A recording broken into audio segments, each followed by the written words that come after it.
I shot him 6 times.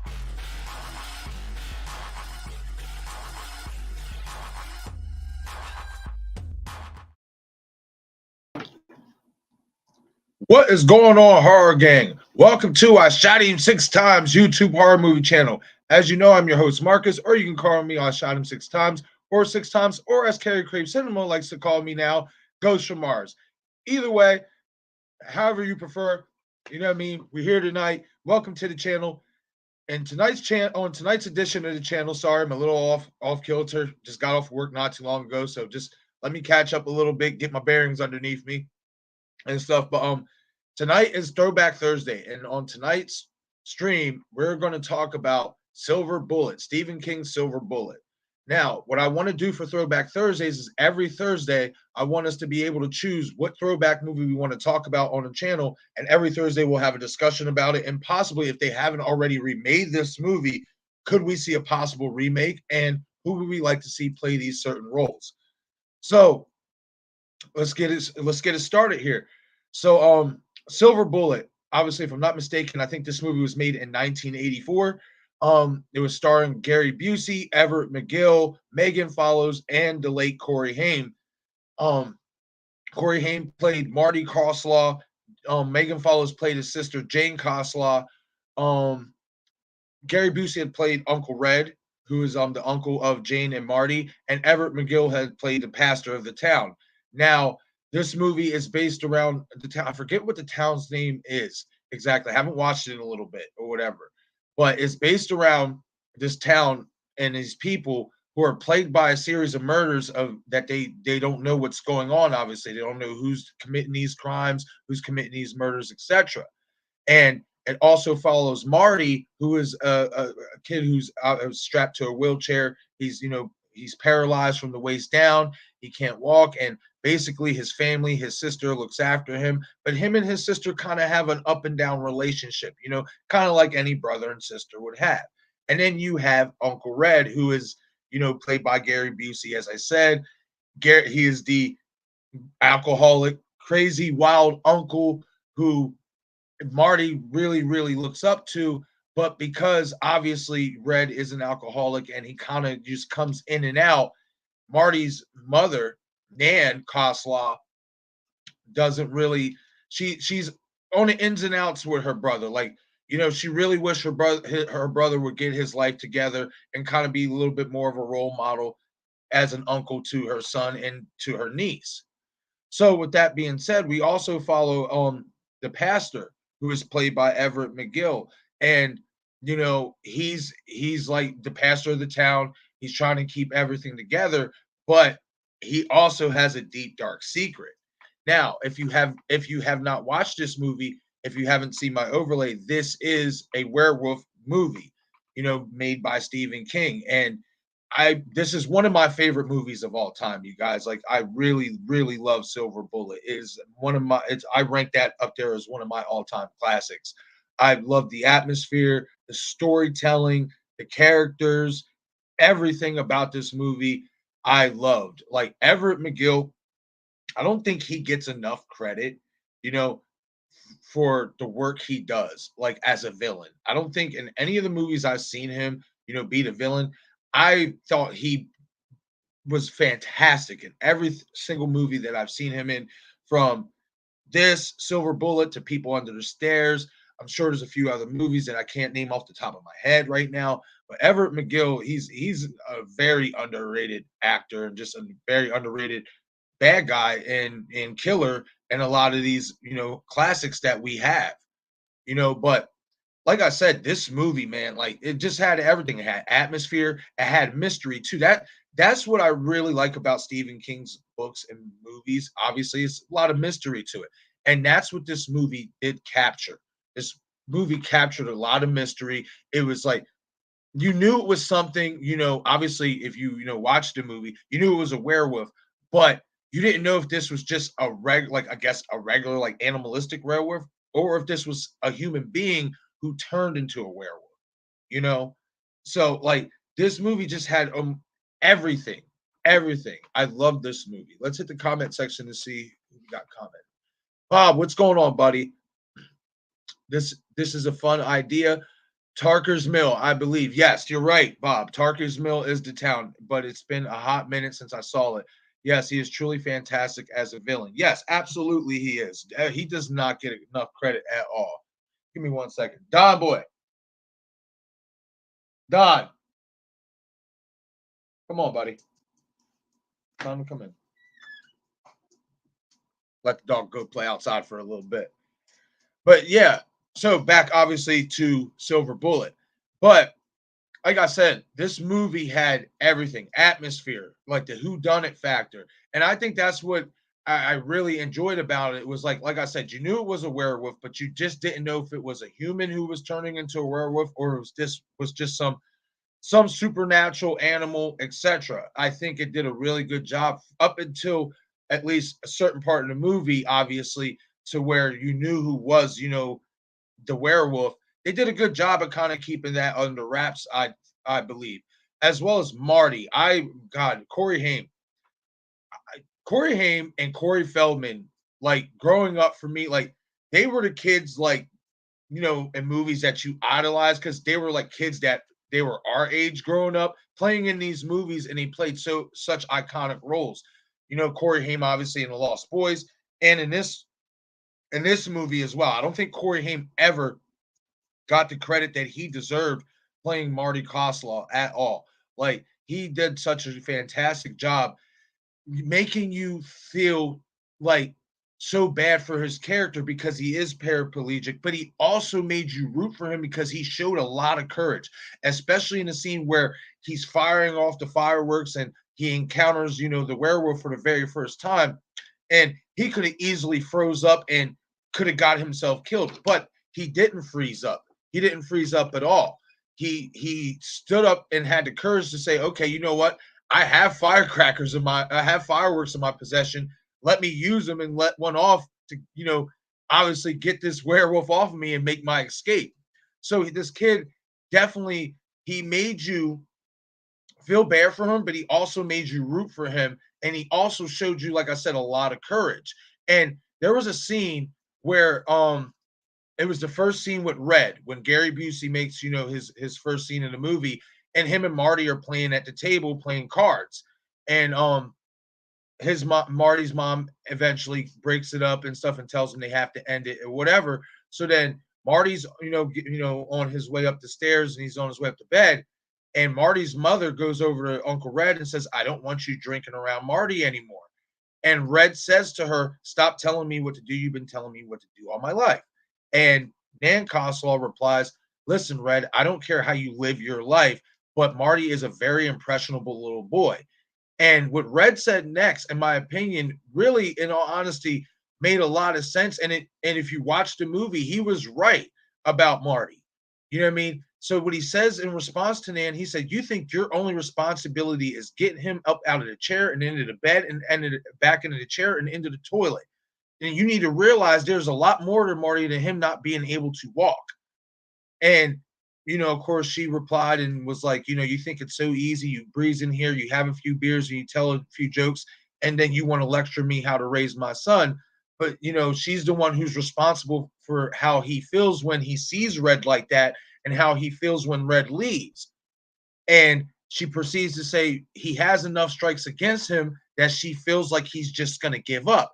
And Red says he's not going to give up. And she replies, well, he doesn't need you showing him how to do it. Now, I think that dialogue is very important, as I said, is because, as Red said, she needed to realize there was a lot more to Marty than him not being able to walk.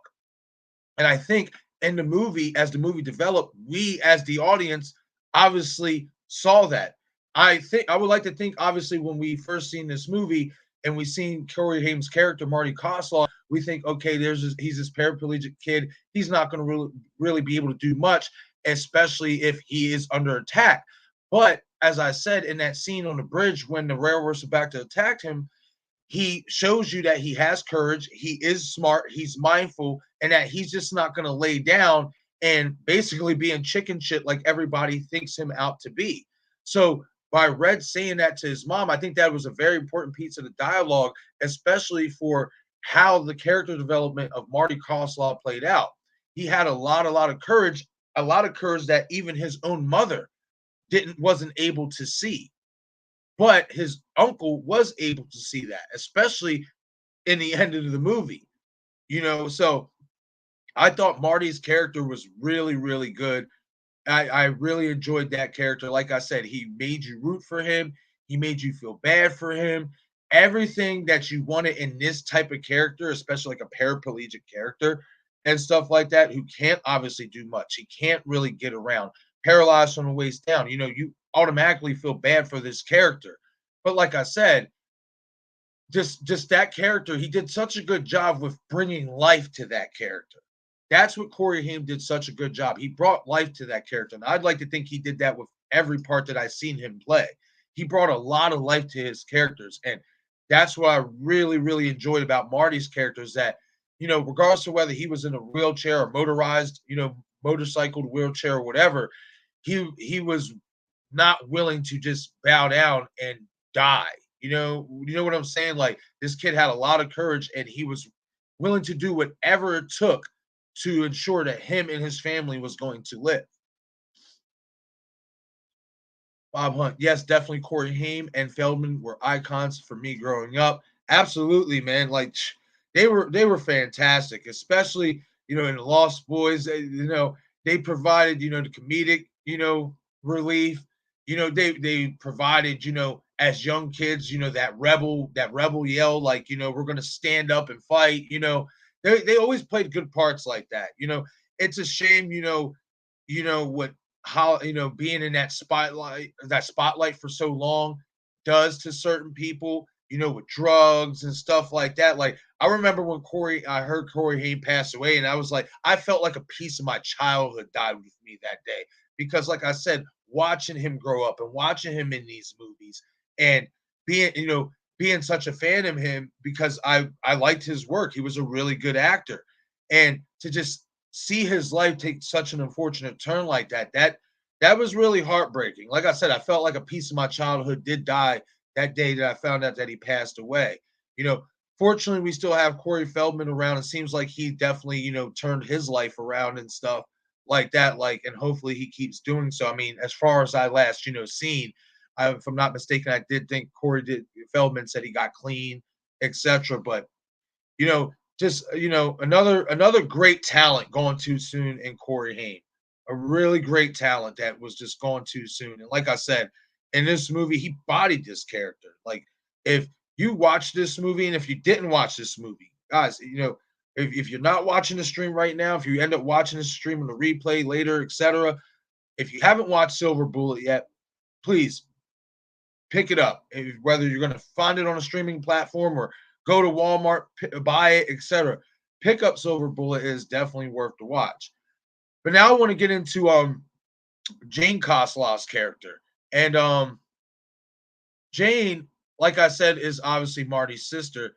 And Jane, obviously, like, I always got the impression for Jane that she kind of felt like the oddball out of the family, for the simple fact is, Marty was in a wheelchair, and like, she felt like her family really like dumped all the responsibility of taking care of Marty on her. And you can see that in that dialogue when, excuse me, obviously, her and her mom are engaging in an argument type of dialogue, and Jane says to her mom, you know, it's how's it my it's not my fault that Marty's crippled. You know what I mean? Like, and why is it my responsibility to always take care of him? It's not my fault that he's crippled. And her mom proceeds to tell her, Janie, just do it. Just do it. So Janie always felt like she was the one who was taking care of Marty. She didn't really get to enjoy her teenage life because she was always looking after her brother. And I like Janie's character as well. I think you saw really good character development with her character, because especially, when Marty was initially trying to tell her about what he experienced, she didn't believe him. Just like Uncle Red, she did not believe anything he was saying, up until Janie, went on, what was it, the recycle drive. She was going to collect cans, from neighbors and stuff like that, to see if she's seen anybody of the townies with an eye patch, because obviously Marty had shot the rocket into the werewolf's eye. So she wanted to go around seeing if any of the townies had an eye patch on their eye, to back up Marty's claim, and possibly implicate whoever's doing these murders. Now, obviously, she gets to the pastor's, house, and she sees that he has an eye patch on his eye, and that's where we obviously get the reveal that it's Everett McGill's character, the pastor, who's actually this werewolf. And right up until that point, like I said, I feel like Janie was like kind of like, I don't want to say against Marty, but like she like I said, even didn't really believe what Marty was saying. She didn't. And up until that point, that's where I really feel like her and Marty's relationship really took a turn for the better. For the simple fact is, now she realizes, like, yeah, shit's really about to hit the fan. He's not lying. This is for real. Like, and now I really have to protect my brother at all costs, you know what I mean? And protect my family and everything else, in our household, etc. Like that. Like, I really like that character development from her because, like Bob, like you just said, Bob, in the comment section, yeah, Jane felt like she was forced to take care of Marty, and like the rocky relationship aspect of Jane and Marty. Yes, absolutely. But I felt like once she found out that Marty wasn't lying, I feel like that only strengthened their relationship even more. I really do. Like, and I like that. I like that part, like that whole, I like that whole aspect of their story arc, their whole aspect of their storytelling. Now, also keep in mind, it was Janie. Now, I try to look it up on Google, on a cassette, etc. They did not have any information as to who was the narrator of the movie, but the narrator was playing Jane, an older Jane Costello, obviously telling the movie. And obviously, like I just said, the relationship after once she found out who was the werewolf and that Marty wasn't lying, at the end of the movie, you hear Jane said, basically something like, I basically didn't believe my brother, but I believe in him. And she said, I believe in him more so than I ever did now. I love you, Marty. Good night. Like, so that experience, going through that, strengthen their relationship, which what was once a turbulent relationship turned into obviously a budding and blossoming relationship. Now, one thing at the ending of the movie that I did find interesting about when she says, I love you too, Marty, good night. I always wondered, did Marty pass away at some point? I always wondered that. Now, we obviously never got that. I mean, but that ending scene when Janie says, I love you too, Marty, good night, I always got the impression that Marty had passed away. You know what I mean? And it would make sense if he did, because obviously, like I said, Janie was narrating. You can tell she was a lot older. So who's to say that obviously, being that he was a paraplegic, he didn't have any more health complications along the way as he got older and he did pass away. I kind of always got the impression with that ending dialogue that Marty's character did pass away as he got older, and as, time progressed. But yes, definitely, I love that whole story arc aspect. As like I said, what was once a turbulent relationship between brother and sister, Janie feeling forced that she has to take care of him, etc., having to go through that real experience to where she really had to protect him against all costs, at least try to, that strengthened the relationship so much. And I really, really enjoyed that type. I like that type of story arc. I like that type of character development and story development. That's how you create a good story. And that's one thing that Stephen King has always been fantastic at in his entire career. And that's creating great stories that we all love.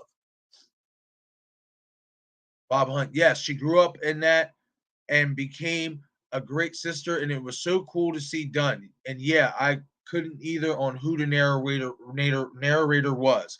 Yeah, I tried to look that up right before I got on the stream, and I couldn't find anything.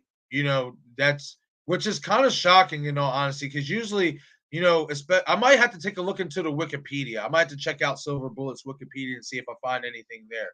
But whoever the narrator was did a damn good job too. Kudos to them. Like, kudos to that lady. She did a fantastic job narrating the movie.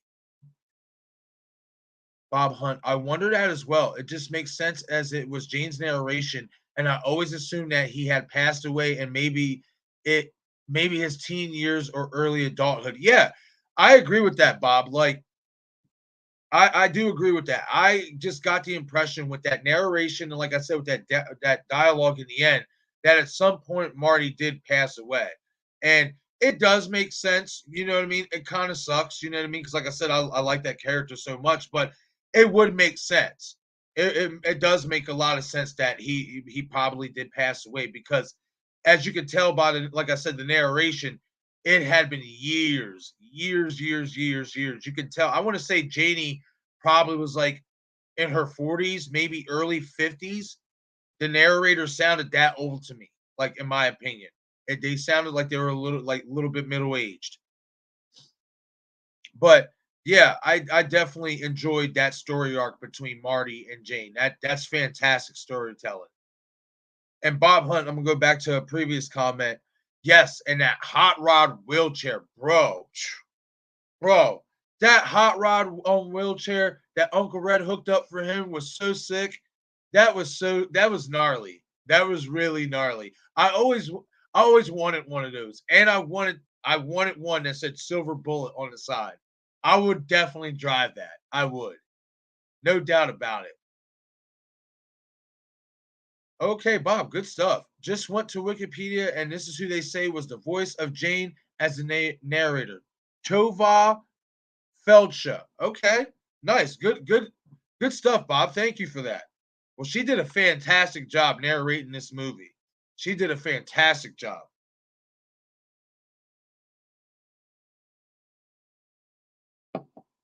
All right, so now let's move on to the character of Uncle Red.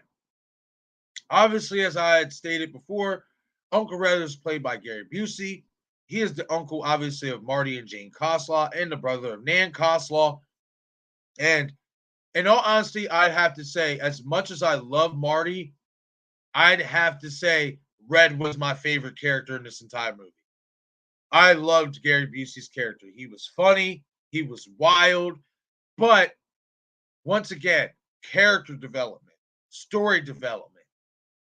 You've seen Red's character develop and mature into that wild alcoholic uncle who did not believe a lick of what Marty was trying to tell him when he tried to tell him that he encountered a real life werewolf. And you've seen over the course of time, little by little, that this character started to believe in what Marty was saying. And when I believed, me personally, when I believed that Red was really slowly starting to believe what Marty was saying somewhat, even though he wasn't trying to let on to them, is when he went and got the silver bullet done for Marty. I felt like if Uncle Red if he didn't believe Marty at all, why would you even waste your time just going to get that bullet made? Taking those chains that they gave him to get it done, to turn those necklaces that they had into silver bullets. I feel like deep down inside, Uncle Red did believe Marty and Jane. He just did not want to tell them that because he was being the stubborn uncle who just was trying, to be tough. I honestly think that deep down inside he believed them, but he was trying to be tough. He was trying to be tough for them. I that's just what I believe. Now, Red's character, obviously, like I said, he's an alcoholic, etc. But what I took from Red's character is that I feel like Red is a lost soul, and he was a lost soul that was never really found, which is why he was, drank a lot. Why you seen him with, if I'm not mistaken, I think he did have like multiple girls. Yeah, when he first came into the scene, he was going through a breakup, and then when Marty calls him about, encountering the werewolf, etc., he's laying next to a whole nother chick. So he's just all over the place. He doesn't know what he wants to do in life, where's life taking him. He just goes day by day. He takes life day by day, simply. But there's one thing that's for sure: he loves his nephew Marty. That is for sure. He loves his nephew Marty. From the opening dialogue, when they're playing cards together, when Marty's, going up the stairs in his motorized, in his motorized staircase or whatever you want to call that, elevator, the elevator they have for him, go in the staircase. You can tell that Red genuinely, not saying that he doesn't love Janie, but he genuinely loves Marty. Like, there's just something about Marty that's a little bit extra for Red for him. You can tell that. Like, you can really, really tell that, especially with how much he went to bat for Marty, especially with his mom. Like I said earlier in the dialogue, the argument that he had with his sister, telling her that you need to realize that there's more to Marty than him not being able to walk. Red saw that. Red saw through Marty not being able to walk. Red saw that this was a kid who can do so much more if people would just believe in him. And I thought that was so cool to see, because in all honesty, me being an uncle, I would be that way with my nephew. You know what I mean? And stuff. I'm that way with my nephew. Like, you know what I mean? Like, I believe in that kid so much. There's nothing that he can't do, no matter what type of ailment, God forbid, knock on wood, but no matter what he is going through, etc., I always had the belief that that kid could do something with himself. The same goes for my nieces, etc. And I always got that feeling from Uncle Red. That's how he felt about Marty. Because, like I said, he didn't just see Marty as, oh, he's my paraplegic nephew. No, he saw Marty as much, much more than that. And I thought that was such a cool thing to see from a character development standpoint, for Gary Busey's character as Uncle Red. And just like I said, slowly but surely starting to believe in what Marty and Jane were saying about, the pastor being a werewolf. You know what I mean? And just Gary Busey being the comedic genius that he is and being the wild man that he is. He was fantastic for this role of Uncle Red. Like I said, Uncle Red is my favorite character in this entire movie. You know what I mean? Like, love Uncle Red. Bob Hunt. Yes, I could see you riding Silver Bullet and rocking out. Yes, man, I definitely would. I would definitely rock out on that motorcycle. That was a gnarly motorcycle. Whoever designed that, pat on the back. Give yourself a pat on the back. Honestly. Bob Hunt, I think he saw a lot of himself in Marty. You know what, Bob? Now that you say it like that, I can honestly see that. For the simple fact is, obviously, a lot of people, you can tell, didn't believe in Red, which is probably why what drove him to drink. Excuse me. That's probably what drove him to drink, is the lack of people like believing in him. Like that dialogue when he tells Nan, stop telling me what to do. You've been telling me what to do all my life. Like, I can definitely see him seeing a lot of himself in Marty in that aspect that, like I said, people just see you in one direction and or one perception. And there's so much more than you than what meets the eye that people don't see. So yeah, Bob, good stuff. Definitely. I agree with that assumption. I do. I really do. I can see that. You know what I mean? But like I said, Gary Busey, man, he was made for that character of Uncle Red. Holy dump the ball-headed Jesus Palomino. Love that part. Love that part. But like I said, like just his whole character development for me, like I said, you go from the beginning, you see the worst of Red in the beginning, and then in the end, you see the best of Red. Because in all honesty, no matter how tough Red tried to act, no matter how tough he tried to act for the kids and be like, oh, there's no werewolf, you guys are just, tripping out. When shit was hitting the fan at the house, you seen the actual fear in his face. You seen that he was actually literally scared. And I thought that for his character, that was very, very important, because you do see humanity in Red, which I don't think that his sister Nan really seen much in him. I don't think she's seen a lot of humility in Red. And I think in the ending, especially in the ending, you've seen that humility a lot.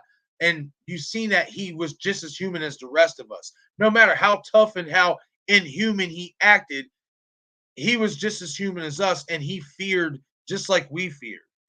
So I thought from a character development standpoint, that was really well done as well. Like I said, him acting tough and, oh, there's no werewolf, and, I'm not scared basically and stuff, to when the werewolf is about to break in the house and you see him, he's like, shit, scared for his life. Love that reaction. When I seen that reaction, I'm like, yeah, you're fucking scared now, huh, Red? You know what I mean? But that's what I'm saying. Character development.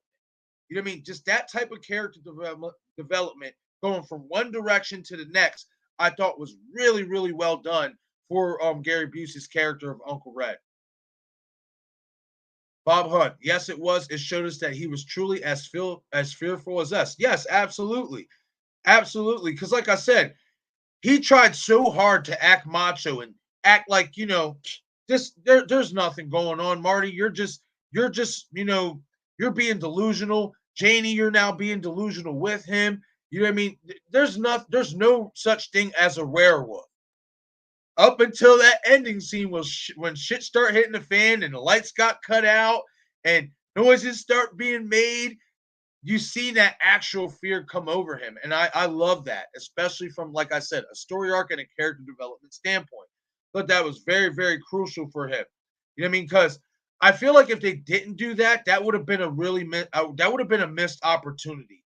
Because in my opinion, from the gate, you've seen a little bit of humility in him when Marty's going up the stairs and he's looking at Marty like, damn, kid. Like he's just giving him that look like I feel your pain.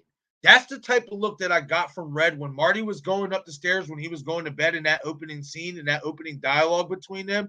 I always got the assumption that Red, when he looked at him that way, was like he was just giving him that look like, damn, I feel for this kid so much and I feel this kid's pain.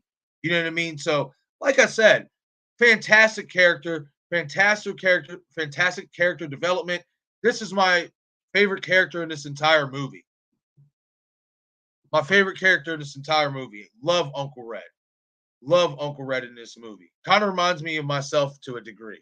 Just, I don't drink like I used to in my younger days. But in terms of caring, for, your nieces and your nephews and family and stuff, absolutely. See a little bit of Uncle Red in myself. I won't lie to you.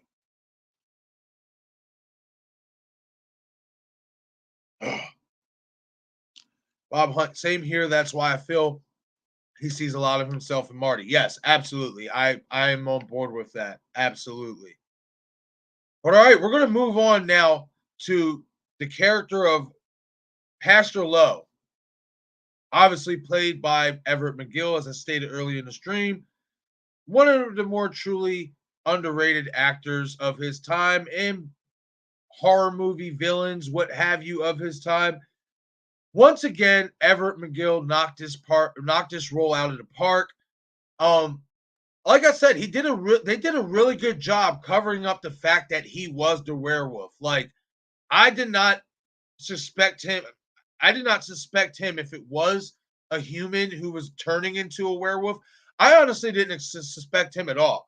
I thought that he was just, the town pastor. You know what I mean? He did not surprisingly, he didn't give me off that creepy vibe that it was him. He didn't. He gave you off the vibe that he was really trying to save people and trying to help. Like that scene where obviously the whole town is going to look for the werewolf and they've had enough. They're going, to hunt this thing down, whatever it is. He tries to stop them. He tries to stop them. But obviously, what he is cursed with will not allow him to not turn into this werewolf and obviously not kill these people.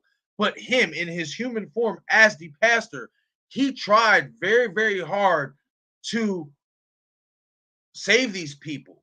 And like there's a scene where he's obviously having a dream and everybody in the church turns into werewolves. And now that I look back at it, I think maybe right there you can have an idea that it was him as the werewolf. Even then, I still didn't get the idea that Everett McGill's character was the werewolf at all. I didn't. I thought that maybe him being a pastor, the whole spiritual aspect of it, I just thought that he was having a bad dream about a whole bunch of people in his church turning into werewolves. But when he wakes up, from that dream, he's sweating profusely, etc. And he's like, God, please let it end.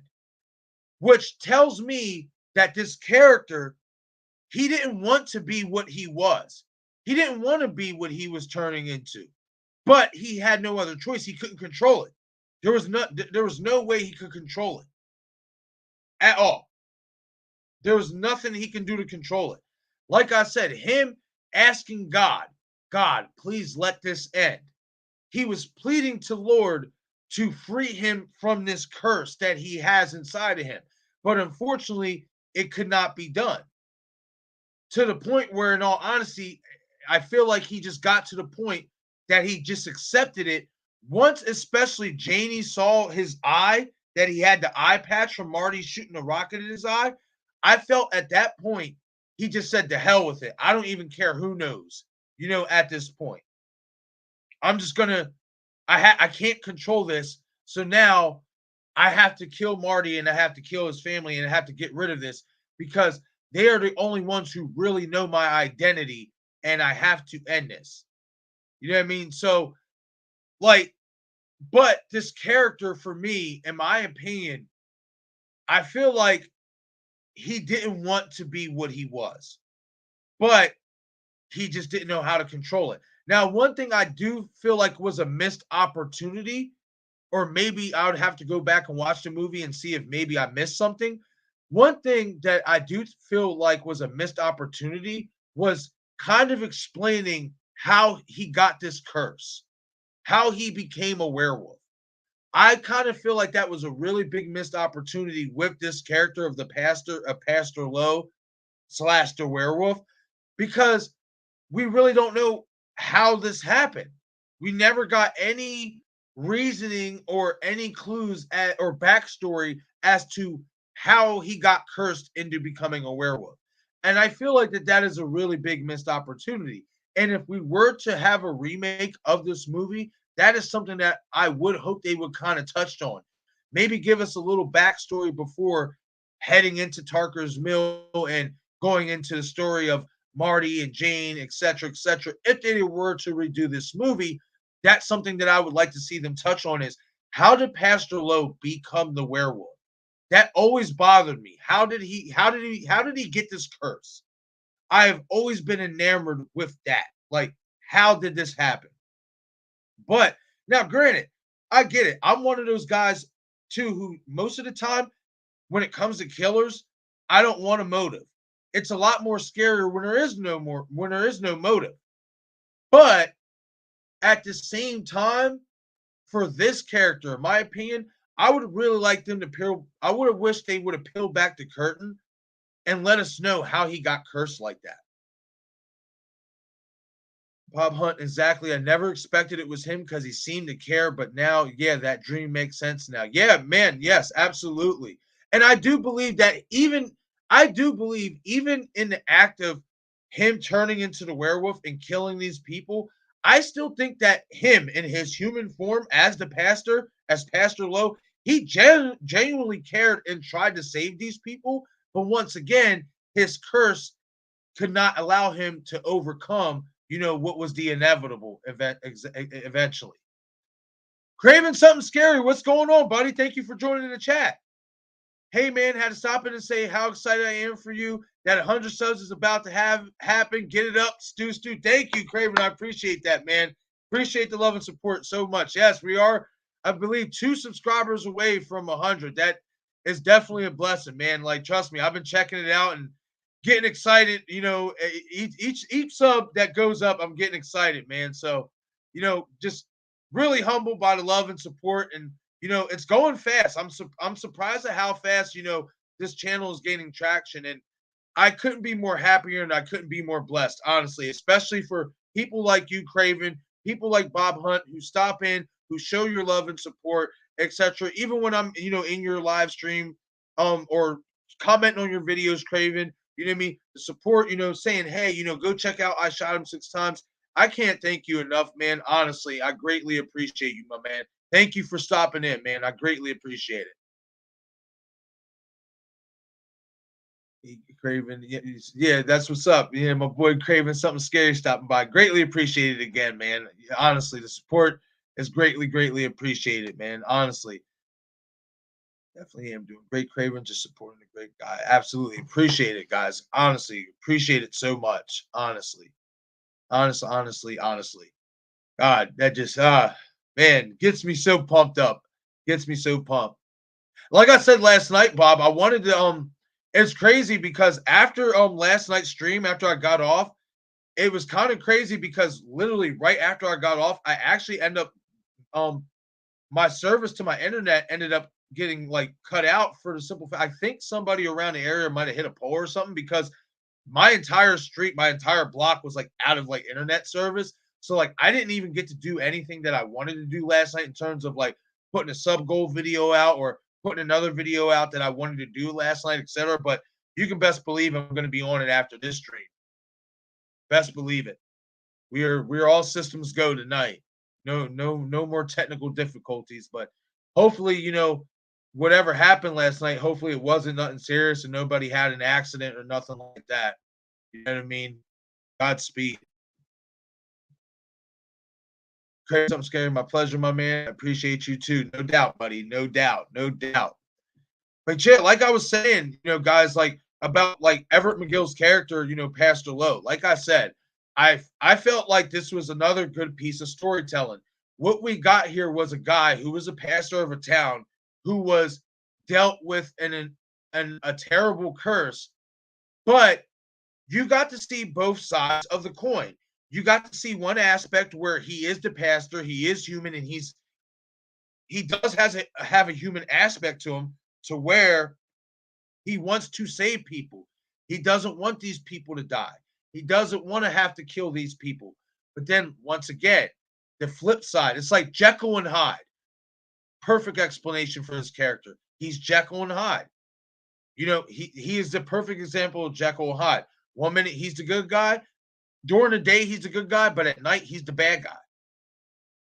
You know what I mean? Perfect example to explain Pastor Lowe in Silver Bullet. Perfect example. And once again, Everett McGill just, bodies his part in this movie. Does a fantastic job. And I love the dialogue scene where he's telling Marty, when Marty's in the barn, he basically crashes into the barn, into the bridge. And, Pastor Lowe is following him and he's telling him, you should have left me alone, Marty. You know what I mean? I can't kill myself. That is a sin in the eyes of God. And then he proceeds to talk about the first kill of the movie. Forget her name, but it was a girl that he killed in her house or whatever and stuff. And he explained why he killed her because she was trying to commit suicide, as we seen in that scene where she was popping all those pills trying to kill herself. So by him taking her life, he basically saved her from burning in hell. Like just that whole dialogue scene with him and Marty in the bridge, I loved it because you got to see the creepiness aspect of this character in Pastor Lowe too. The way he was stalking Marty, folding his hands, telling Marty that you're going to have a terrible accident, Marty. You're going to fall in a river. You know what I mean? Just that whole dialogue was fantastic. Like Everett McGill, man, I wish we could get more movies, more horror movies with Everett McGill. I don't even see him act like that no more, you guys. Like, honestly, have you guys seen him act in anything like recent lately? Like, I haven't. I did see like pictures that, he's still kicking, he's still going strong, but man, like, I don't understand why he has not gotten cast for more roles, like outside of like the older movies that I've seen him in, like People Under the Stairs, etc. Like, I don't understand that. Like, he's such a fantastic character, like a fantastic actor, I should say. Like, every character that I've seen this guy play, he's fucking brilliant. Like, I just don't understand it, you guys. But once again, like this character, Pastor Lowe, really good character, really good storytelling. Like I said, he's Jekyll and Hyde, simple and plain. You know what I mean?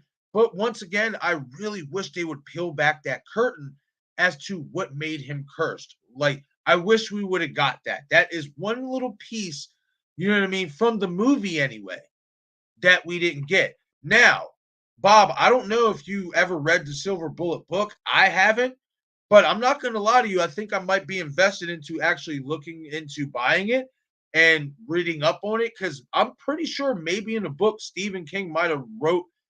Because we always know the book is going to always have more than a story. I mean, than a movie. So I think I might invest in the book and actually do some reading and see if they actually if Stephen King actually mentions how Pastor Lowe becomes the werewolf. I think that would be fascinating. That would be especially fascinating to touch back on, like do another live stream and stuff like and talk about that. That would be really, really cool. You know what I mean? Because like I said, in my opinion, that was a missed opportunity. That was a missed opportunity. I want to know how the hell did this guy, this normal man as it seems, become how did he become a werewolf? How did he get this curse? What happened? Where did this happen?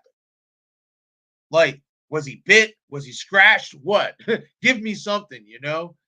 But that's something we like. If we were to ever get a remake, that's something I wish they would peel the curtain back on, and give us some backstory on for sure. Bob Hump, same. A flash of lightning knocked it out. Same. A flash of lightning knocked it out here for a little. Oh, okay, got you, got you, got you. Yeah, see, yeah, last night. Now tonight it did start to rain a little bit, but it kind of stopped. It like spritzed real quick and then just stopped. So fortunately that didn't happen tonight. But yeah, last night it was weird, Bob. Like it was literally like not even 10 minutes after I got off the stream, and I was like, all right, getting everything together, about to do some more work. And I look at my computer and I'm like, my internet's out, and I'm just like, so I go look at my box, and my box is just blinking, blinking, blinking. And I'm like, okay, well, my bill's paid. So what's going on here? Reset it. You know what I mean? Blinking, blinking, blinking. So now I go on my Xfinity app. You know what I mean? And it says we understand that you are witnessing you're experiencing an outage in your area. We are trying our best to get you guys basically booted up as soon as possible, etc. So they said it was supposed to be by like 2:15 a.m. I waited till 2:30. It didn't even, it was still knocked out. So I just called it a night and I said we'll pick back up today, etc. But yeah, let me read the rest of these comments. Yeah, I can't remember her name either, but that creepiness always shook me up. And no, I haven't seen pics, but I wish he could be in some newer stuff. Yeah, man. Like, I don't understand why. Like, I never understood that. Like, why he never got really cast for any other parts outside of the little roles that he had back in the 80s and 90s. Like, he was so good. Like, I would, if I was a director, you know what I mean? Or, once I start doing my fan films or stuff like that, if I were to get lucky enough, to cast him in, my film, I would definitely cast him. He's amazing. He's an amazing actor. I don't understand, why he never got cast for more roles. Like, boggles my brain for sure. No, I haven't. I'm probably going to get the audiobook version. Ooh, Bob, good. Yeah, good stuff. Yeah, you know what? Now that you say that, I'd rather get the audiobook version too. Yeah, honestly, that good stuff, Bob. Good plug. I didn't think about that, honestly. That would be a lot more convenient and better to do. But like I said, now let's move on. Now let's talk about a potential Silver Bullet remake. Now, let me take a swig of my water before I get into it. 2 swigs.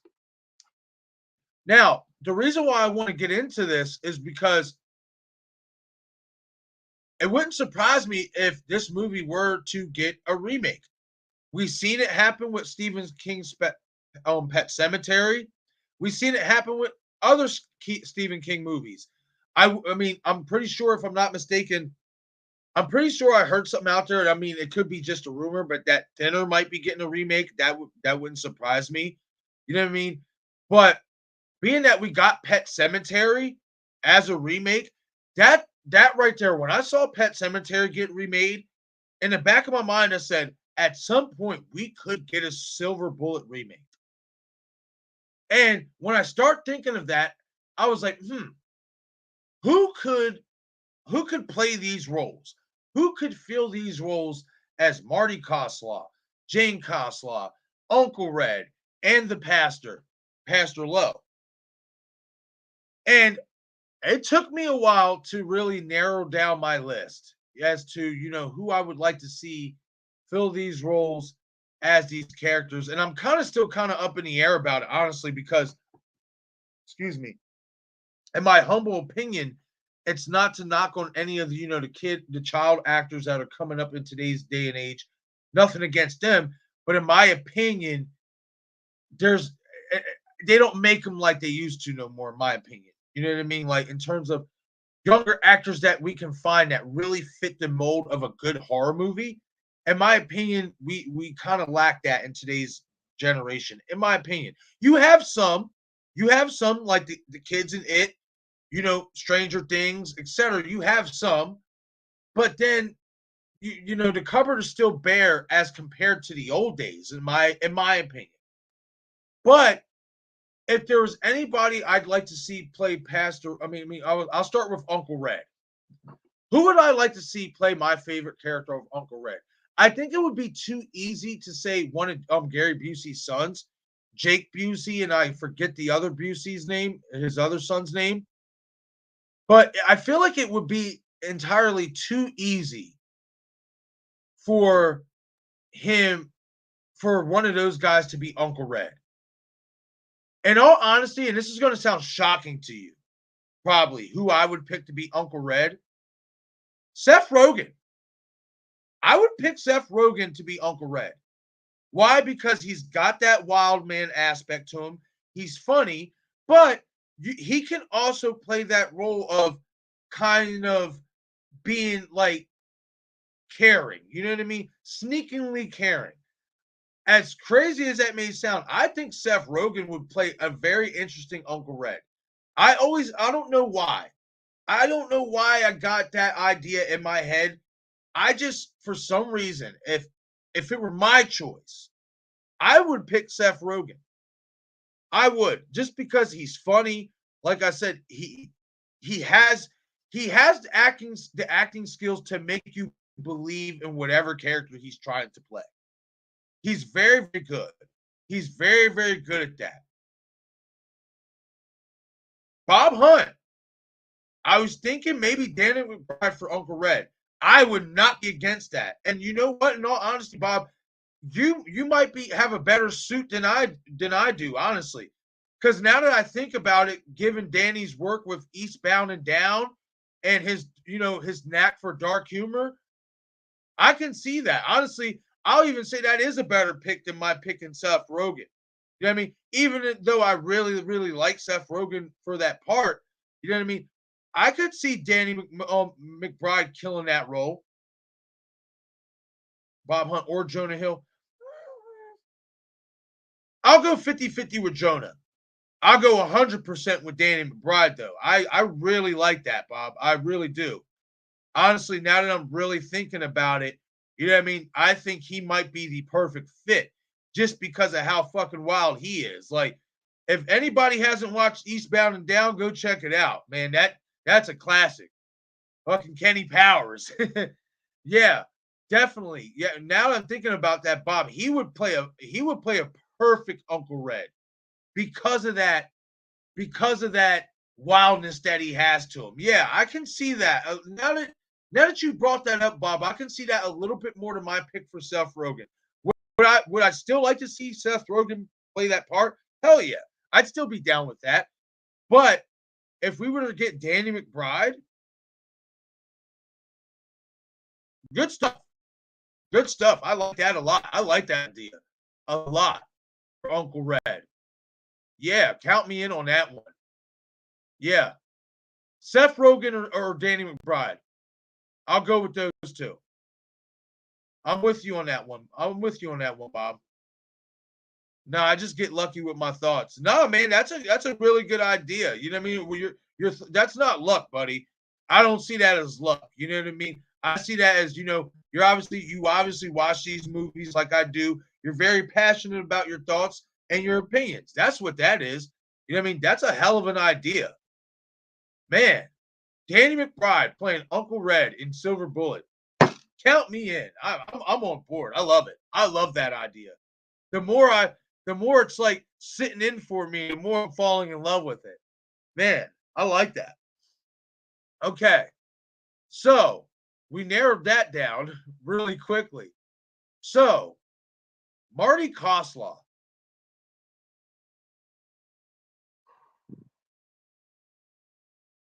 I want to see how I want to see how he's going to how his performance is going to be in the Black Phone. I don't know that this kid's name, the actor who's playing. I'm gonna have to look up the cast for the Black Phone and see what this kid's name is, who's playing, the main character in the Black Phone that's coming out next month. But even watching the trailers to the Black Phone, that kid who's playing the main character, I don't know why when I looked at him, like facial features and the way his hair is, I instantly thought of Marty Koslaw. I instantly thought of Marty Koslaw when I see that kid in the Black Phone. And I think I'm going to have to get his name. You know what? Let me look that up real quick. Where's my phone?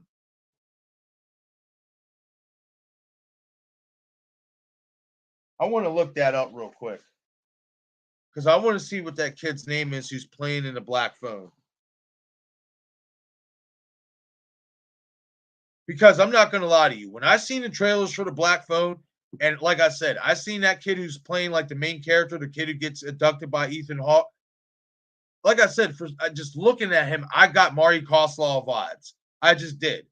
And I think that kid could play a really good Marty Koslaw, depending on how he plays in the Black Phone. I'd have to give a better critique on his performance in that movie once I see that. But just based on look with the hair and the age, I can see that kid from the Black Phone playing Marty Koslaw. I'm looking it up right now.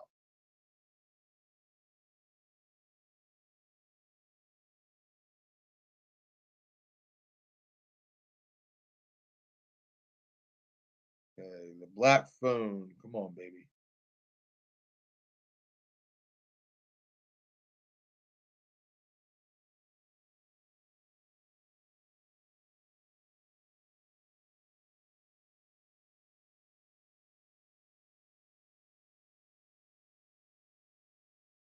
No, I didn't want that.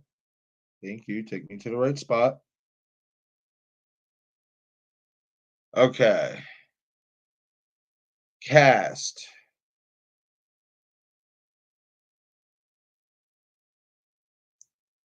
Black Phone cast.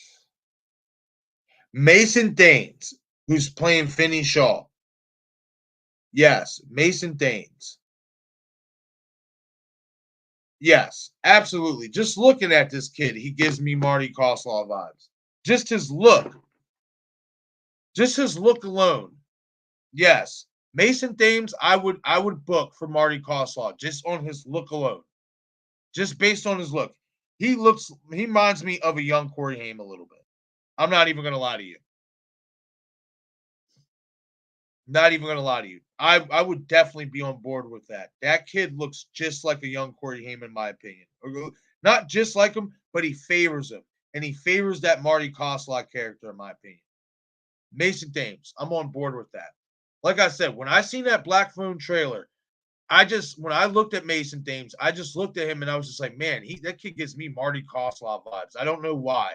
I just took one look at him. I'm like, he kind of reminds me of a younger of Corey Haim a little bit, but like he just gave me that vibe. I'm not even gonna lie to you. So for Marty Koslaw, especially, I'm gonna give a better critique on his performance based on the Black Phone, how that movie is gonna play out. But because I've never seen this kid act, Mason Thames.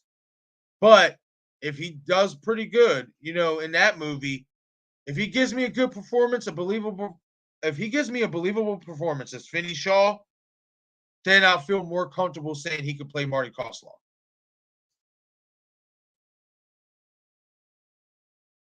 Okay, Bob Hunt. Nah, okay. And Ellie Cornell as the narrator. Ooh! Fire. Would love that. Love Ellie Cornell as the narrator. Yes. and Ellie Cornell as narrator, but I'm not sure she sounded young enough. See, that's the thing though, Bob. I don't think that the narrator unless when you looked on the Wikipedia, if you could see how old that narrator was when she did that movie.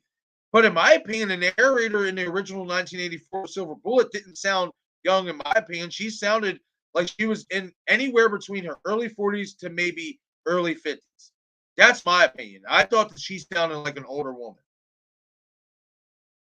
But Ellie Cornell, yes, count me in for that, Bob, all day. Hell yeah, Ellie Cornell's the narrator. Yes, I love Ellie Cornell.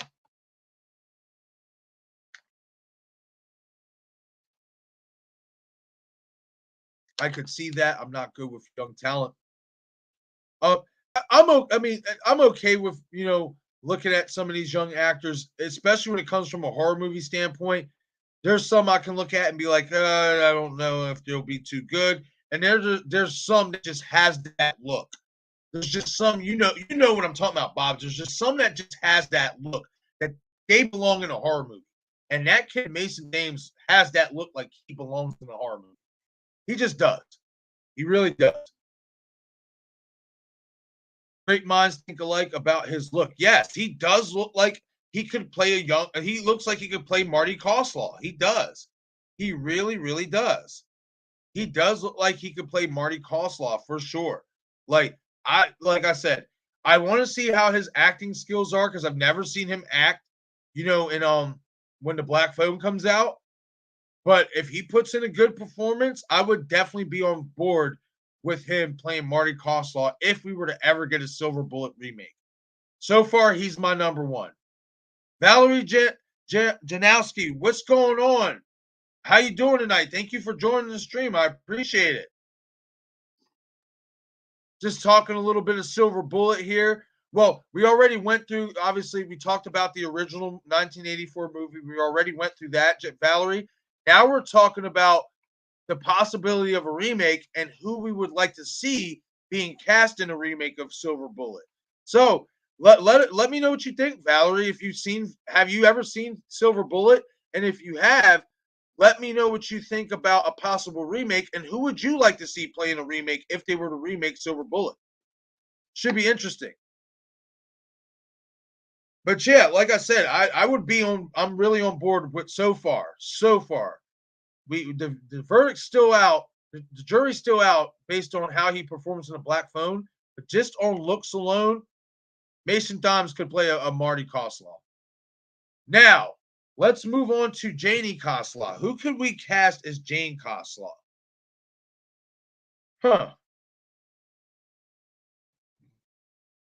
Janie Costello.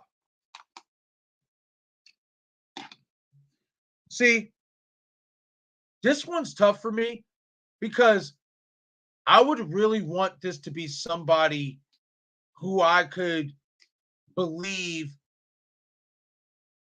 I want to because what Megan Follows did such a good job in 1984. She did such a good job of making you believe that she was like a tired sister. She was tired of like taking care of her brother, but she also did a good job at showing you that she still loved and cared about her brother. So like this one's tough for me as who could play Janie.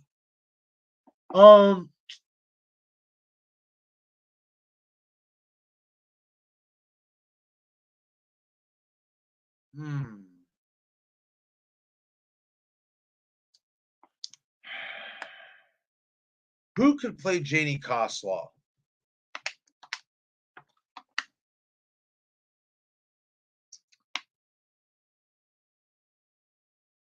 Yeah, this one's really tough for me, as you can't tell. Like, Bob, that is so tough. Just got to show love to our community. Thank you, Valerie. I appreciate that. Yes, I've seen the original and I loved it. Yes, I love Silver Bullet too. This movie ranks as like one of my top movies of all time. That's definitely on my list. This tops. Like, I love this movie inside and out. I mean, when I first saw Finn, he would be great to be in a screaming movie. I wouldn't be against that, Bob. Not sure about a remake, just so over remakes some movies. Valerie says, I get it. I do. I understand. You know what I mean? But one thing, the reason why I will say this, Valerie, I do think that we are going to end up getting a Silver Bullet remake in the future. The reason why I say that is because of Pet Cemetery being remade. You know what I mean? Once I saw that being remade, I just kind of felt like I'm like, at some point we're gonna get a Silver Bullet remake. It's almost inevitable. You know it. Money talks and BS walks. They're gonna find a way to try to make a new Silver Bullet and try to make some money off of it. I can see that happening. If they wouldn't, I would be really, really shocked if that wouldn't happen. I would really be shocked. I'll put it this way: within the next 5 years, if we don't get a Silver Bullet remake, I don't think it'll ever happen. I'll say that much. But I do think at some point we are going to get a Silver Bullet remake. I do. I really do. Back to Janie. Who could play Janie Costello? Oh, this is so tough. I might have one. But she is a little bit older now, so it might not work. What is her? Katherine. Hold on. Let me look that up real quick. I have her first name.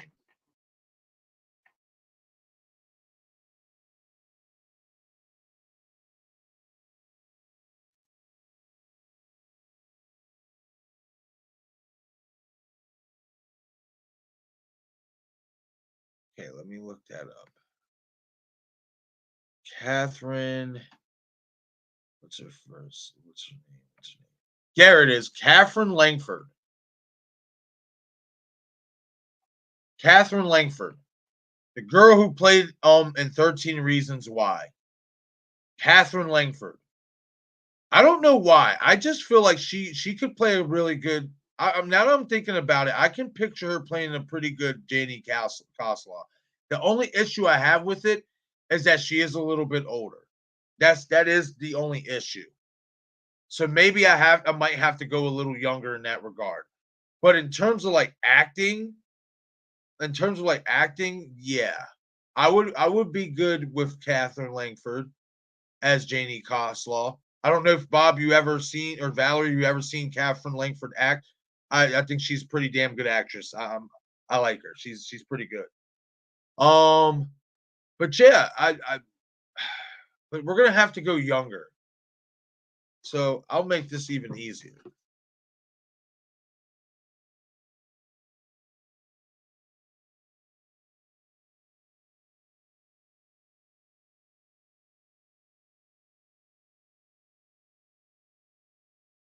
Hold on.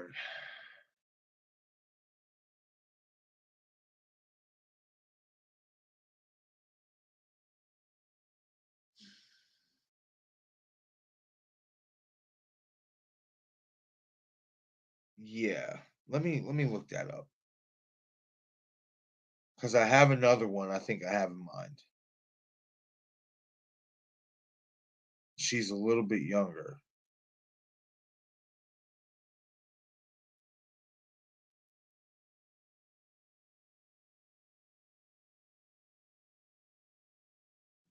The girl who plays in Chucky.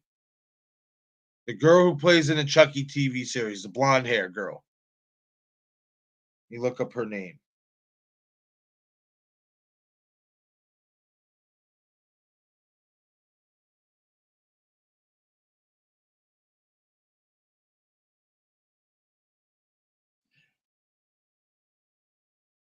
Olivia Aileen Lind. The girl who plays Lexi Cross in this Chucky's TV series. I can see her playing that role, Janie Costello. And the reason why I say that is because obviously she's younger. She is younger. She's like 15, 16 years old. So that'd be perfect. Yeah, I mean, for especially Janie's character, because she's around that age, around 15, 16. And why I also say she might be a perfect fit is because much like in the Chucky TV series, you've seen her character in that series kind of start off like kind of being a bitch. She was ruthless. She didn't care. She was kind of a bully. She didn't care about people, etc. And then as you know, the show went on, you started to see the humanity in her, and you started to see that she actually does care about people more than she lets on. So yeah, from a young person, like from a young actress standpoint, to play Janie Costello, I can see Olivia Lind playing that part. Now that I'm like really giving it some thought, yeah, I would be okay with her. I would be okay with her playing that part. Okay. Bob Hunt, I'd be okay with her. Yeah, Katherine Langford too. Katherine Langford too. The only issue is that she is older. She's like in her 20s now, so that wouldn't work. It would have to take a lot of makeup, maybe even probably even a little de aging, to make it happen. Valerie Janowski. Oh, Hannah, I liked her. Yeah, she was really good. Yes, she was really really good in that show. Bob Hunt, she really is great. Yes, she is. She really is. Yes, that is who I was going to suggest. Thank you for beating me to the punch. Wow, that's great minds think alike, buddy. Great minds think alike, for real. Yeah, I just her character in Chucky, like now that I think about it, yeah, she would play a really good Janie Costello. She would.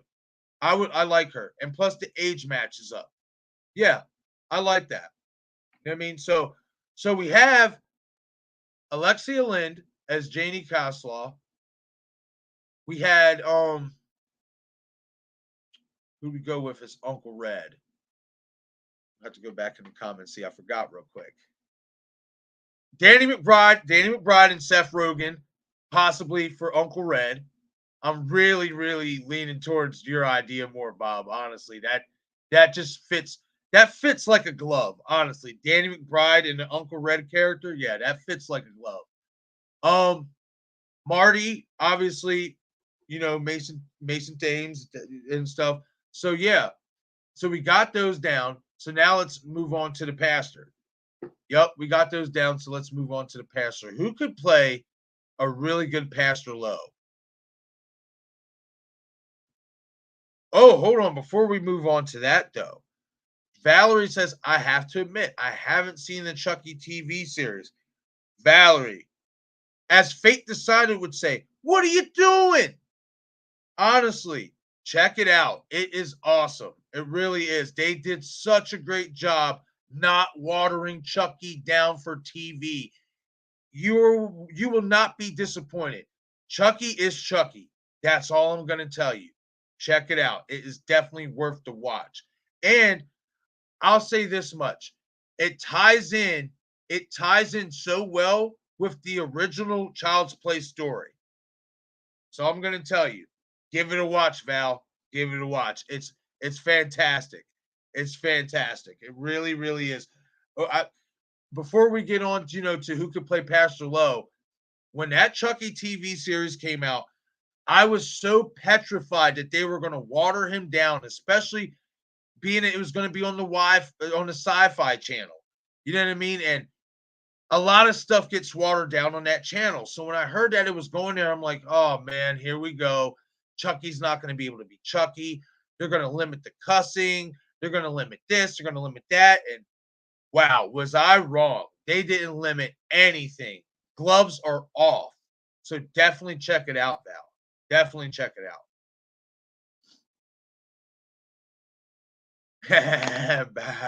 Yeah, what are you doing? I'm trying to tell you, it's really good. It is really, really good. Really well done. Bob Hunt, original, I was thinking Crispin Glover. Ooh. Bob, I think you just beat me to it, honestly. Wow. Crispin Glover as Pastor Lowe. Count me in. Sold. I don't even want to think about anybody else. We got to get Crispin Glover on the horn and tell him, put on that pastor outfit, my man. Honestly. Crispin Glover, Pastor Lowe, yeah, I'm on board with that because you're absolutely right. He can be very, very creepy at times. Very, very creepy. Willard, or how about even in Charlie's Angels as the man who sniffed the hair? Like Crispin Glover is so underrated. We talked about that the other day. He's another underrated actor, much like Everett McGill. He's another very well, very well. He does everything in acting very well, and he just doesn't get enough credit that he deserves. Honestly, he doesn't. I like Crispin Glover a lot. I'm a fan of his. Yes. Yes, you do. You do, Bob. That was a fantastic idea because I mean, I just can't think of somebody who could match that creepy element of what Everett McGill brought to the table other than Crispin Glover, honestly. I really can't. I'm really trying to sit here and think about who could pull off that creepy, kind of domesticated, reserved, type of atmosphere look to that character. And I can't think of anybody else. Like, I really can't. You nailed it on the head with that. Honestly, Crispin Glover, I would really, really like that. And not only that, why it would be also so good for him to do it is because he brings credibility, to that character. We've seen him act before. We've seen him in other like horror movies or creepy movies, etc. We've seen him in Friday the 13th when he was younger. We've seen him in Willard. So it's not like he's unfamiliar. You know what I mean? Not saying that I wouldn't want somebody who's new doing it, but at the same time, I think it's important that you do get somebody that we are familiar with. I will say that. Bravo and Crispin Glover, Valerie Januski. Yeah, I'm on board with that. Crispin Glover all the way for Pastor Lowe. All the way. I am on board for that. Crispin has the best dance scene ever. And Friday the Third, Bob. Oh my God. Yo, Bob, I'm telling you right now, it's so funny because I was at work the other day, right? And I my buddy coach or whatever and stuff. He sometimes plays some of the old school, rock, songs or old school alternative, whatever. And a song came on that kind of reminded me of that song that Crispin was listening to, but it wasn't that exact song in that movie. But the tempo and everything kind of sounded like it. And I remember just sitting there thinking of Crispin Glover's dance. That dance is gold. You know what?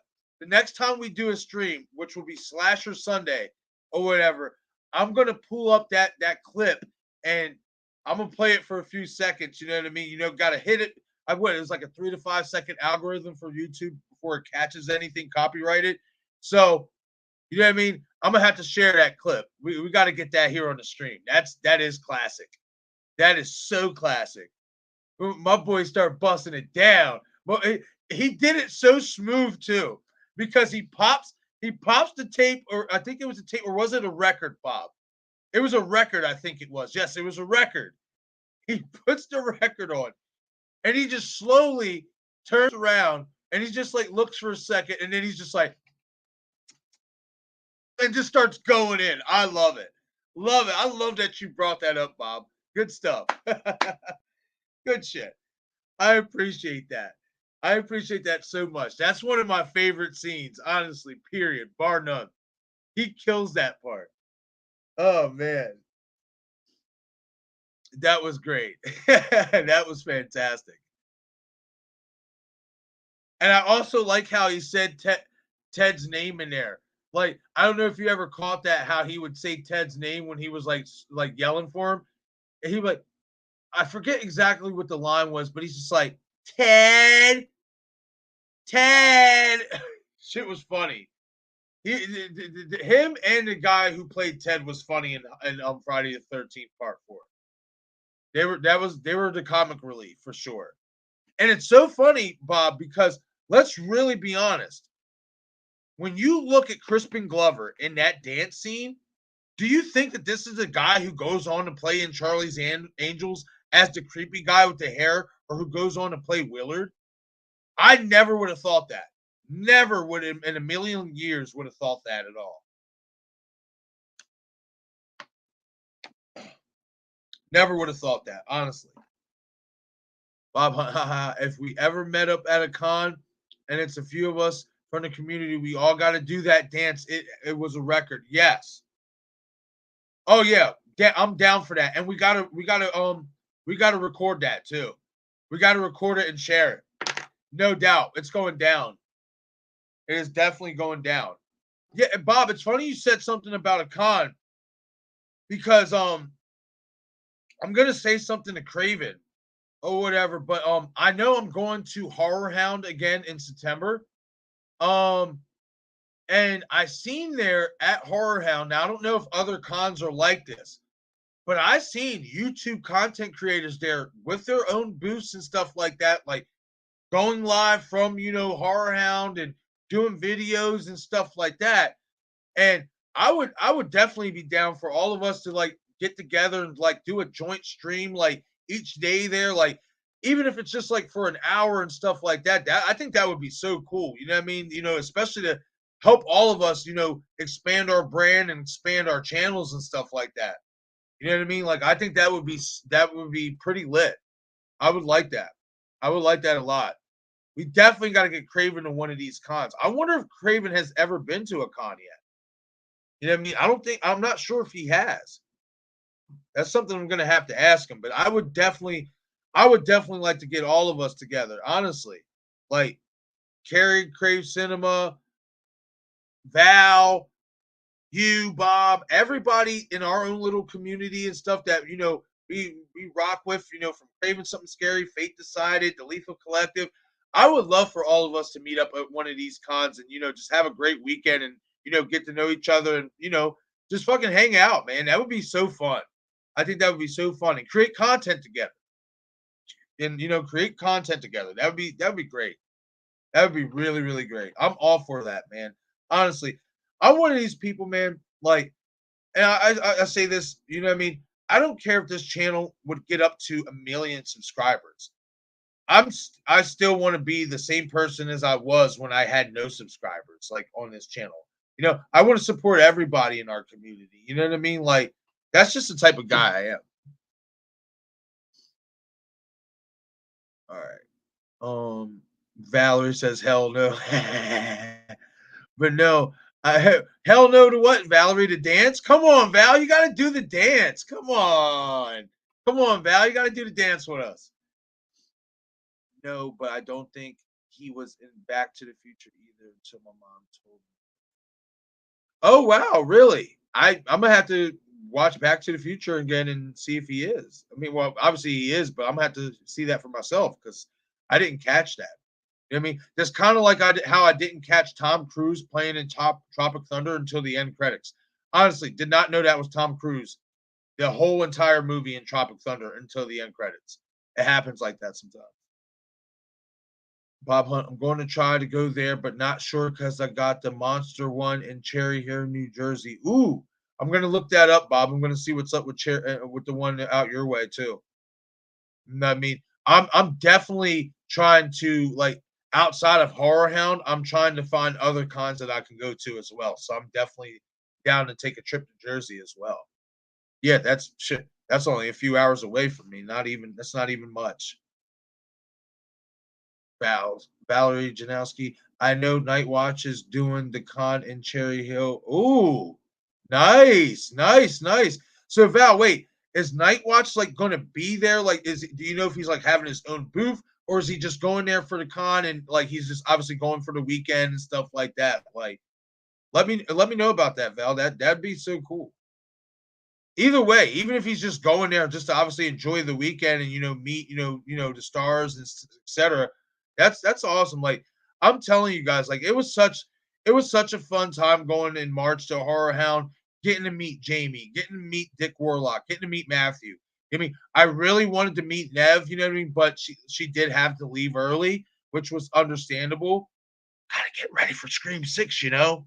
You know what I mean? So, but I'll catch Nev the next time. Hopefully I can get her booked in September.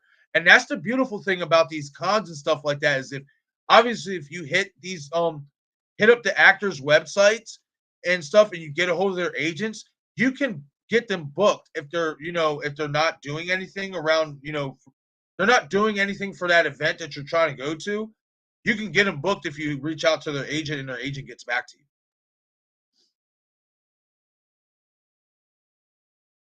Bob says, "Oh, definitely, it would be so amazing." Hell yeah, absolutely. Val says, "I would do the dance." Hell no to Glover doing Angels after seeing him in F-13. Got you. Now I got you. Got you, Val. Got you. Val sounds like he will have a booth. Nice. That's so tough. That's so tough. That is cool. Honestly, that is so cool. That's what I plan to do when I go back to Horror Hound in September or whatever. Actually, I'm gonna end up having to look that up and see how do I go about that and stuff. I've kind of like tapered off of it because I do have time. I have 4 months to figure it out and stuff like that. But now that you said that, Val, I think I'm actually gonna take a gander tonight and really dig into that and see if I can get me a booth for Horror Hound weekend. That would be so fun to do. Honestly, that would oh man. Oh, that would be fantastic. I would love to do that. Bob Hunt. Val says Nev is going to be in Cherry Hill on the 12th. Is that the 12th this month, Val? Is that what you're talking about? The 12th of this month? Because if it is, I can't make it, unfortunately. You know, But if it ain't the 12th of this month, if it's at a later date, I might be able to squeeze. Bob Hunt, oh, definitely. Only con ever got to go to was, and this is embarrassing, but a My Little Pony convention. It ain't that embarrassing, man. Honestly, like it is what it is. You know what I mean? Like, no, I'm not. I'm gonna be honest. What you guys are gonna find out quick about me. I'm not the type of person to really judge, man. Honestly, you know what I mean.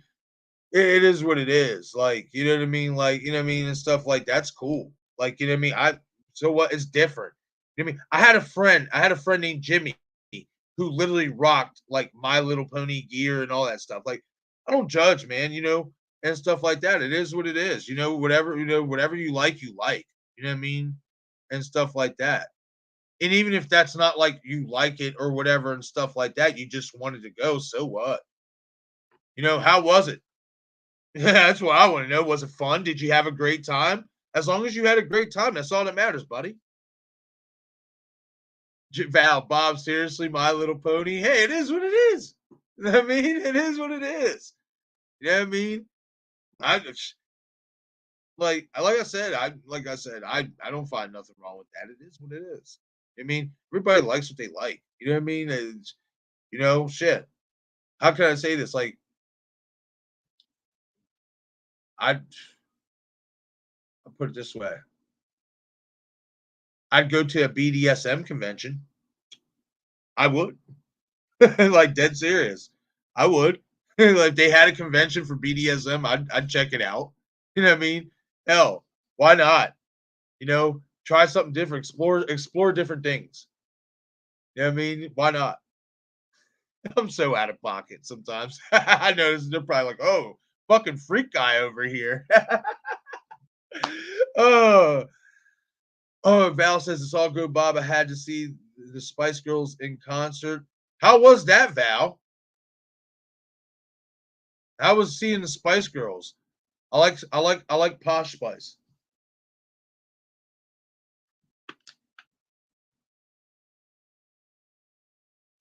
I went and seen Tech Nine in concert.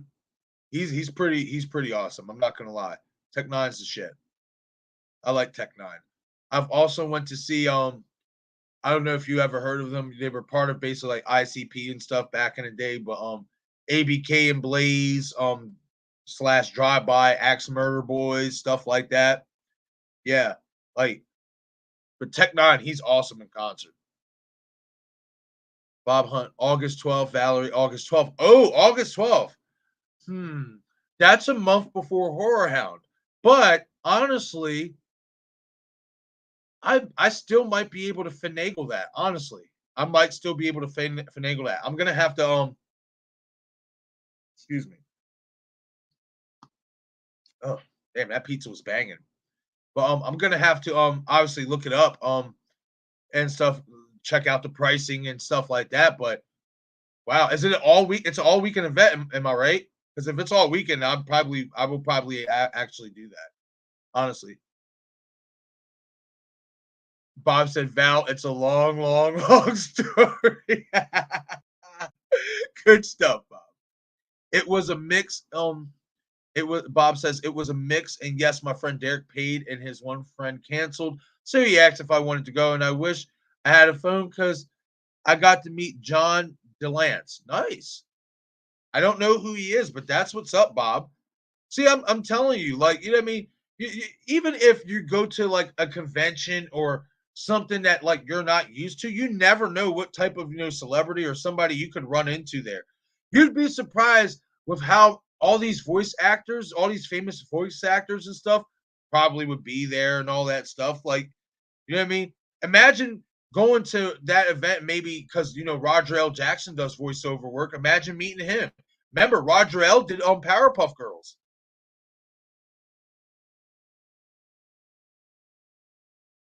Valley Janowski, they actually were really good in concert. Oh, that's what's up. I actually, honestly, I heard that they're pretty badass in concert. I heard like growing up, you know what I mean, and stuff like from family and stuff who like or friends like family who went to took their kids and stuff like that to the see the Spice Girls perform, that they're actually very, very good in concert. Bob Hunt signed me up. A BDSM can better have tentacles than my jelly. I'm showing that. Good stuff. Good stuff, Bob. Better have tentacles than KY jelly. I know that's right. Q from Star Trek. Oh, what? No, no. Oh, wow. That's crazy. Wow. That's nuts. That's what's up, man.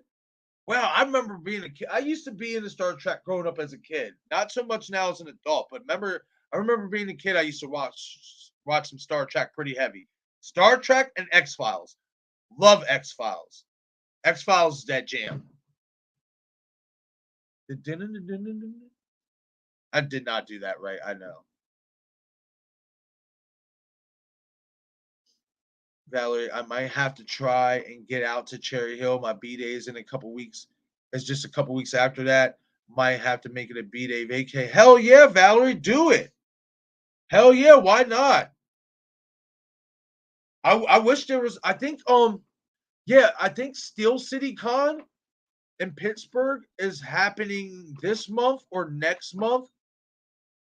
If it is next month, I would go for my birthday, but it's like it's just too late. You know what I mean? I like to plan ahead and stuff like that, but that's another con that I do want to go to and stuff because it is a little bit more closer to home. Is Steel City Con. I remember watching. I was actually watching it on YouTube the other day. Last year, Matt and Skeet was there at Steel City Con, and they had the Q&A panel live on YouTube and stuff like that to watch. I was watching that the other day and stuff. But yeah, like definitely. Yeah, definitely. Why not? If you can make it out there for your birthday, why not? Enjoy, to take a week for yourself and enjoy it. I am Ojo Jojo. Yup. Yup. Yeah, he voiced Discord on MLP Friendship is magic. So it was cool just to sit with him and drink a few beers. Hell yeah. That is one thing that I do want to do, Bob, the next time I go to a con or like go to horror, the next time I do go to Horror Hound, is I think I'm all but certain I'm gonna get the VIP tickets and stuff. I want to be able to at least like hopefully be able to find out like maybe if they're like where they're going to eat and or having a drink. And I would love to go have a drink with them. I wonder if that does come with the VIP passes. I'm gonna have to look into that because I know for a fact that Horror Hound if you get the VIP passes, you can stay in the convention hotel with them. Like, well, not like with them, but you'll be obviously in the same building because that's where they stay. So I know that's part of the package. I gotta look at the rest of the VIP package. I gotta take a look at that. But yeah, definitely. I would definitely love to get together, all of us, if we could. You know what I mean? All of us content creators. And even if you're not a content creator, if you're just, a fan of us doing, videos and stuff, and you're a subscriber to the channel and stuff like that, I would love to meet, people, that I engage with on here in person at one of these cons. I think that would be so fun and so cool. Honestly, I would. I would love that. Like going to Horror Hound, I'm not gonna lie, was such a fascinating experience. The people there were great, they were amazing, they were so welcoming. They treated you like family, just like we all treat each other on here, on this platform, in our YouTube community, like family. You know what I mean? So definitely, it would definitely love to get to a con together. We're gonna have to plan it out. Bob says, not sure. I just got lucky. LOL. It was a normal pass. Hey, man, shit. Hey, it is what it is. Take it. You know what I mean? Take it. That wasn't luck, buddy. That was fate. That was fate. Fate would be proud. That was fate, my man. No doubt about it. But yeah. So as we left it off, for the silver bullet tip, yeah, I think we all came to the verdict that Crispin Glover can be Pastor Lowe. And as far as silver bullet, I'm going to leave it on this note. I do think that we will get a remake eventually. Like I said, I'm going to give it 3 to 5 years. That's my timetable. That's my limit, is 5 years. I'll give it 5 years. But I do think we will get a remake. And I hope that if they do this remake, I hope that they cast credible people, even if it's not the people that we mentioned and the people that we named. I hope they cast credible people, and I hope they live up to the original 1984. If not, do better. I really do, because the original one is a classic. It holds a special place in my heart. Honestly, it does. I love Silver Bullet. Love Silver Bullets. Sure, I just got. By the way, I sub to your channel. Want to come on? So you're now 100 subs. Yes, thank you so much, Val. Thank you. I greatly appreciate that. Yes, thank you so much. Thank you too, Bob. Congrats on 100 subs. Thank you. I appreciate that so much, you guys. Honestly, you guys don't know how much it means to me. Words cannot describe, how much the support, the love you guys come on here with. It really means a lot, guys. Like, honestly, because this is something I love doing. I love doing content creating. Honestly, I'll be honest, I'm going to be 33 next month. You know what I mean? And throughout my life, I've realized that I've wasted a lot of potential that I could have had. You know what I mean? By, doing dumb stuff, partying too much, and all that. But one thing about getting older is that, if you allow yourself to get older and you allow yourself to mature, you grow wisdom. And one thing that I've found out about myself is that I like to content create. I like to make not only videos, I like to design things, graphic design and all that stuff. So by doing this stuff, like doing these videos, by doing this channel, like I have found an outlet that is something that I'm really, really good at, that I never thought that I really would be good at. Honestly, when I start thinking about doing this type of stuff, you know what I mean? I sweated it. I'm like, man, I see all these snazzy YouTube channels. I see all the, these high tech, videos that they be putting out and all that. I'm just like, damn, I want to be like these guys, but I don't know how.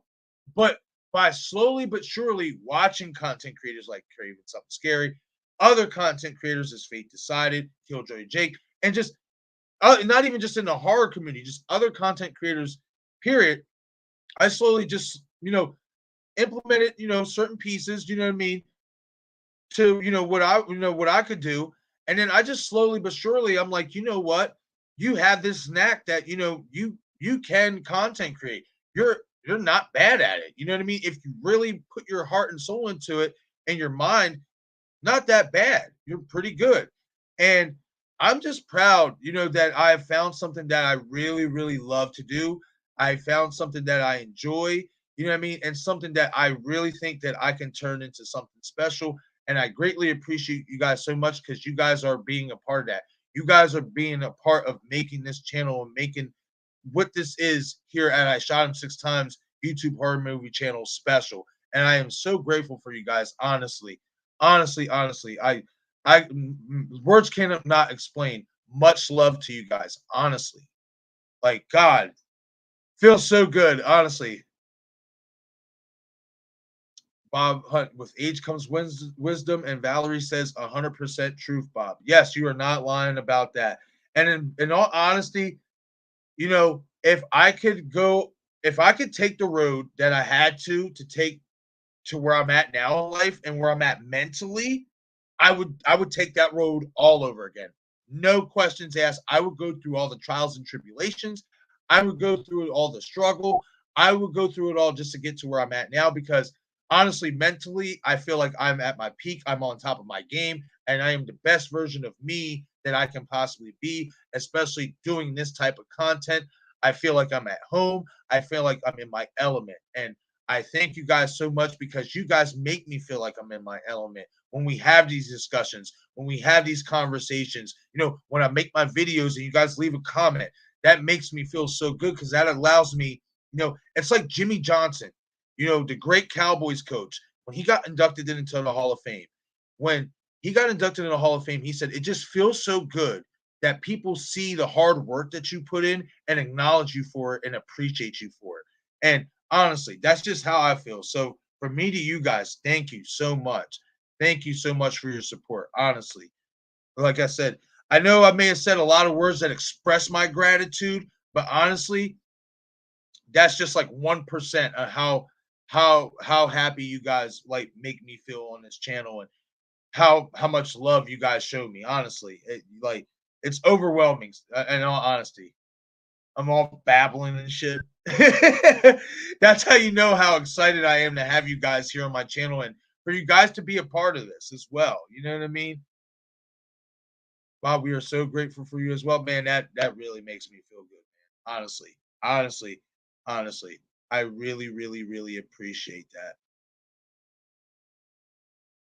Valerie, YouTube needs more great content creators like you guys. Hey, guys, hey, I greatly appreciate that, Val, honestly. And it's so funny you say that because I remember when I started to have an idea about doing a YouTube horror movie channel. And I was just like, man, I really want to do this, but honestly did not know if there was like a community really for it or whatever. Like, I did not know that the community was this deep and this deep. I did not know that, honestly.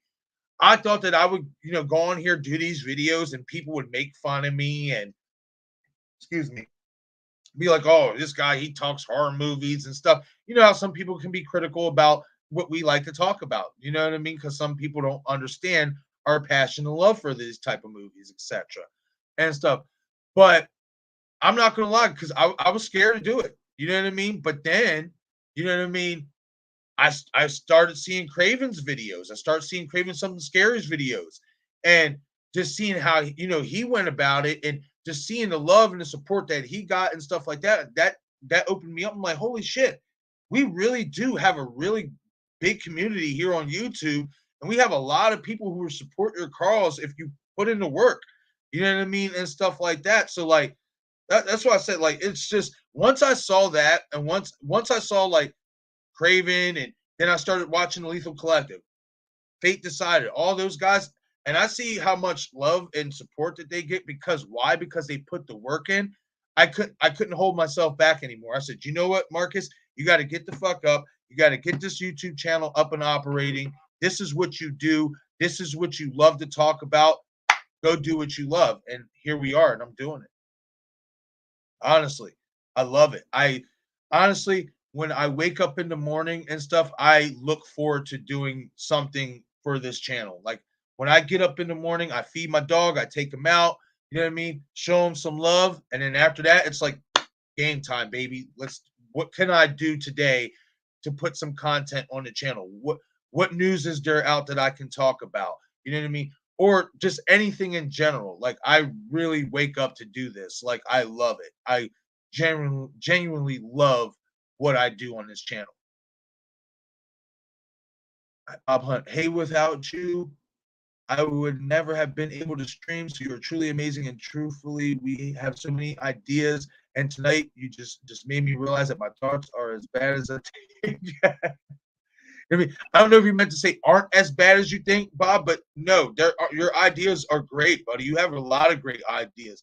A lot of us have a lot of great ideas, and that's the beauty of this community. You know what I mean? That's the beauty of it, is that, listen, we're not all always going to agree on the same things. You know what I mean? But that's the beauty of it, is that we all have our own idea of as to how we see and how we perceive a character, a movie, etc. And that's what makes for interesting conversation and dialogue between us. And I wouldn't have it any other way, honestly. Honestly, I love that. Bob, I love when you and I Shot 'em Six Times are in the chats. I love it because you guys are knowledgeable about horror movies, have great thoughts about horror movies. Thank you, Val. I appreciate that. You know, I say one thing, Val. What I try my best to do is when I'm watching these movies, even if I got to go back and watch it like 3, 4, 5, 6 times, I try to really zone in on things that I missed, because I know I missed something. There's always something you're gonna miss. You know what I mean? So, you know what I mean? Just being able, I'm very detailed. I love to be very detailed. And that's one of the many reasons why I'm a big fan of Craven. That's what stood out to me about him, was that he is so detailed and he loves to be very accurate with the content that he's putting out. And I'm the same exact way. I don't want to post out a video saying, "Oh yeah, it's confirmed. Nev Campbell is coming back to stream," and it hasn't been confirmed. You know what I mean? I don't like that type of stuff. I want to try my best to give my people, my subscribers, and my community the best, type of content possible, and the best news and the best accurate news possible, etc. I try my best. And plus, I love to theorize. I'm a very deep thinker, just in life in general. I like to think. It's just sometimes it can be a curse, sometimes it can be a gift, but I'm a very deep thinker. And that's what I love about horror movies, especially horror movies with a really good story arc and storyline. It allows you to use your brain and really think. And I love that. I really do. Val, you guys get my thoughts going. Good. That's why I love doing these discussions and having these streams and having these videos and stuff for it. I'm sure Craven and Fate and all those other guys, they say the same thing. This is what we want as content creators. We want, even if you don't agree with us at first, and even if we don't agree with you at first, you know what I mean? We want to hear your thoughts. We want you to hear our thoughts, because maybe, just maybe, what we have to say might, change your perspective on something, or maybe what you might have, the idea you might have, might change our perspective. It's a give and take, and I love that. I love that part of this. I love it. I love it all. Bob Hunt, Valley Janowski. That's because we aren't afraid to make interesting discussions. That's right, Bob. That's right. Absolutely. Like, I love Halloween and Jamie Lee Curtis, but because of me being 8 and I saw Halloween 4 first, I had a huge connection to Danielle Harris as Jamie, but I love Jamie Lee Curtis as I got older. Yeah, absolutely. You know what I mean? Like, absolutely. But like Bob said, we're not afraid to make interesting conversations. We're not afraid to allow what we believe in, what we think, what we're thinking, even if it's outlandish, even if it may seem outlandish. We're not afraid to discuss it. You want to know why? Because that's just what we feel.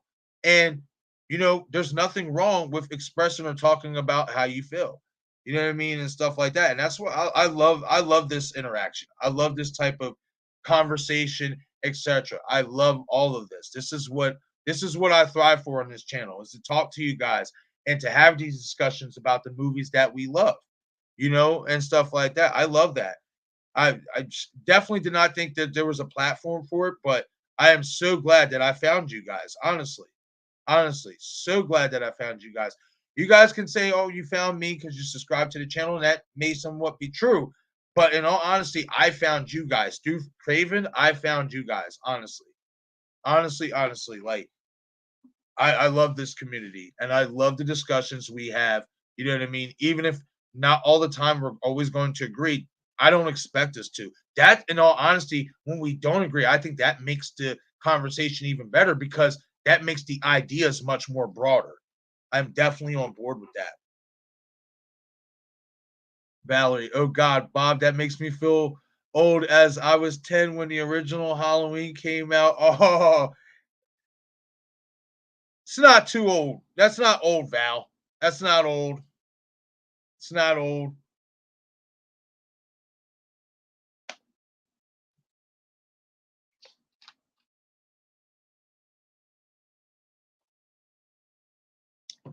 Oh man. Bob Hunt, it's funny, Valerie, because me and Scream share a birthday, even though I'm a year older. That is funny. That is funny, Bob. Hey, that's what's up there. You and Scream share a birthday. That's great. I'm trying to think. I forget what movie came out on my birthday. Oh man, there was a movie that came out on my birthday a few years ago, and I forget exactly what it was. And it was a damn good movie too. It wasn't a horror movie, but I think it was like an action movie or something or whatever. But it was a really good movie. I just can't remember, but I remember seeing the previews, and it was like, oh, June 20th, and I was like, oh, that's my birthday. You know what? I'm going to treat myself out to that movie. Oh wow, December 20th. That's my cousin's birthday. Nice. Nice. That is my cousin. That is my cousin's birthday. My cousin Roberto. Nice. Nice. Yeah, we got a lot of December birthdays in my family. I want to say I think me and my cousin Martha are the only. Yeah, we're the only June babies. Yep. Everybody else is like in the fall and the winter.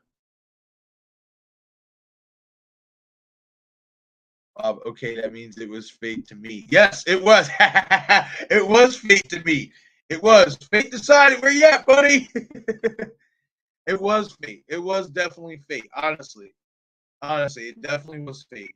I honestly feel like because, like I said before, I started doing this. I kind of started my own like sports channel, whatever. But I'm not gonna lie, I love sports. I love talking about sports and stuff. But I'm not gonna lie, as I kind of went along, I realized I actually just like talking more about sports just with my family and friends, like with my inner circle. And not it's not even just that I don't like talking about it on YouTube. It's just that I feel like there are so many already like sports content creators on YouTube. Like I just feel and I just like to be different. I like to be different. And I feel like, do we have some content creators on here that do horror? Yes. Do we have enough? Absolutely not. I don't feel like we do have a lot in this community. And I feel like that me, Bob, me, you, and Bob, me, you, Carrie Crave Cinema, Necessary Distraction, we have the opportunity to obviously be that new branch of horror content creators on YouTube because there's only a handful when you really think about it. I Craving Something Scary, Fate Decided, Night Watch Zone, Killjoy Jake. So that's 4 right there. Jimmy Champagne, that's 5. Critical Overlord, that's 6.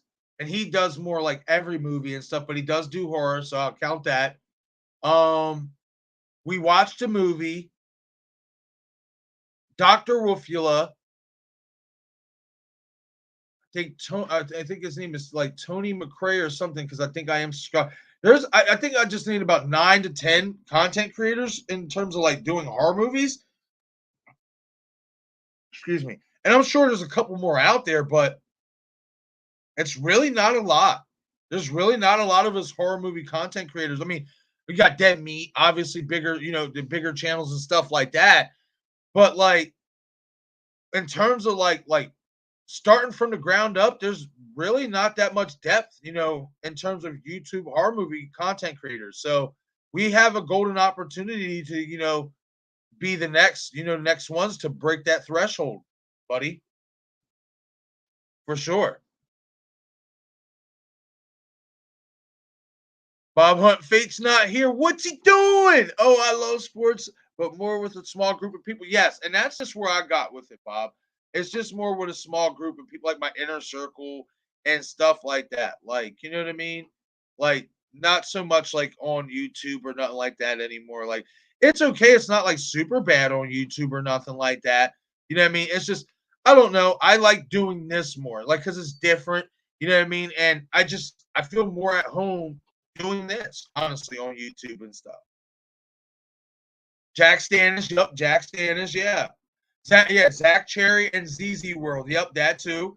Yeah, Zach Cherry's pretty good too. I like Zach Cherry. I like all of us. I like all of the content creators on YouTube that I've come across. You know what I mean? For the most part. We watched a movie. Those guys are hilarious. Another one to check out, they do basically every movie or whatever and stuff like that, but they cover horror too, is Struggle Nation. Those guys are funny. They're pretty funny. I like those guys. I like those guys a lot. All right, guys. So I'm going to go 4 more minutes on the stream till 1:30. Do you guys have any questions you want to ask me, Silver Bullet related, or it could be anything related, horror movie related, whatever. Whatever questions you want to ask me before I end the stream or whatever, go for it. Valerie says, I like Wolfman Got Nar's channel. Yes, I like his channel too. My buddy Ryan put me onto his channel. I'm about to say right after I start watching Craven, because I told my buddy Ryan about Craven too, and stuff like that, and he put me on the Wolfman Got Nards, and then obviously I put him on the Craven or whatever. I don't know if my buddy Ryan still watches Craven and stuff like that. If he doesn't, I don't know what he's doing. I might have to yell at him, but yeah, definitely Wolfman Got Nards is a good channel. He's good. Bob Hunt, I love Wham Dr. Loom. Oh, okay, got you. I love Dr. Loom skits. Yeah, I actually haven't seen seen his Dr. Loomis skits or whatever. He said WWAM. We watched the movie. We watched the movie. Okay, I didn't understand that abbreviation. Got you. We watched the movie. See, I've seen a couple of their skits, like when they're like running around chasing each other in the Michael outfits. I have not seen their Dr. Loomis skits. So thank you, Bob. I'm gonna definitely check into that. Definitely. I want to watch that. Bob Hunt, what do you think would happen if Randy Savage met Dr. Loomis? Yeah, snap into a Slim Jim, Dr. Loomis. Oh, yeah. Oh, yeah, everybody brick up. Yeah, Dr. Samuel Loomis. That's exactly how that would play out. Randy Savage would offer Dr. Loomis a Slim Jim. He would. Oh man, and he would say it just like that too. And, oh, yeah, Dr. Loomis. Here, you seem a little tense chasing after Michael Myers. Yeah, buddy. You need to snap into the Slim Jim and relax. Yeah. You know what I mean? Like, I'm telling you, that's exactly how it would go down. That's exactly how it would go down. I love the Macho Man Randy Savage reference, Bob. I love Macho Man Randy Savage. Love him.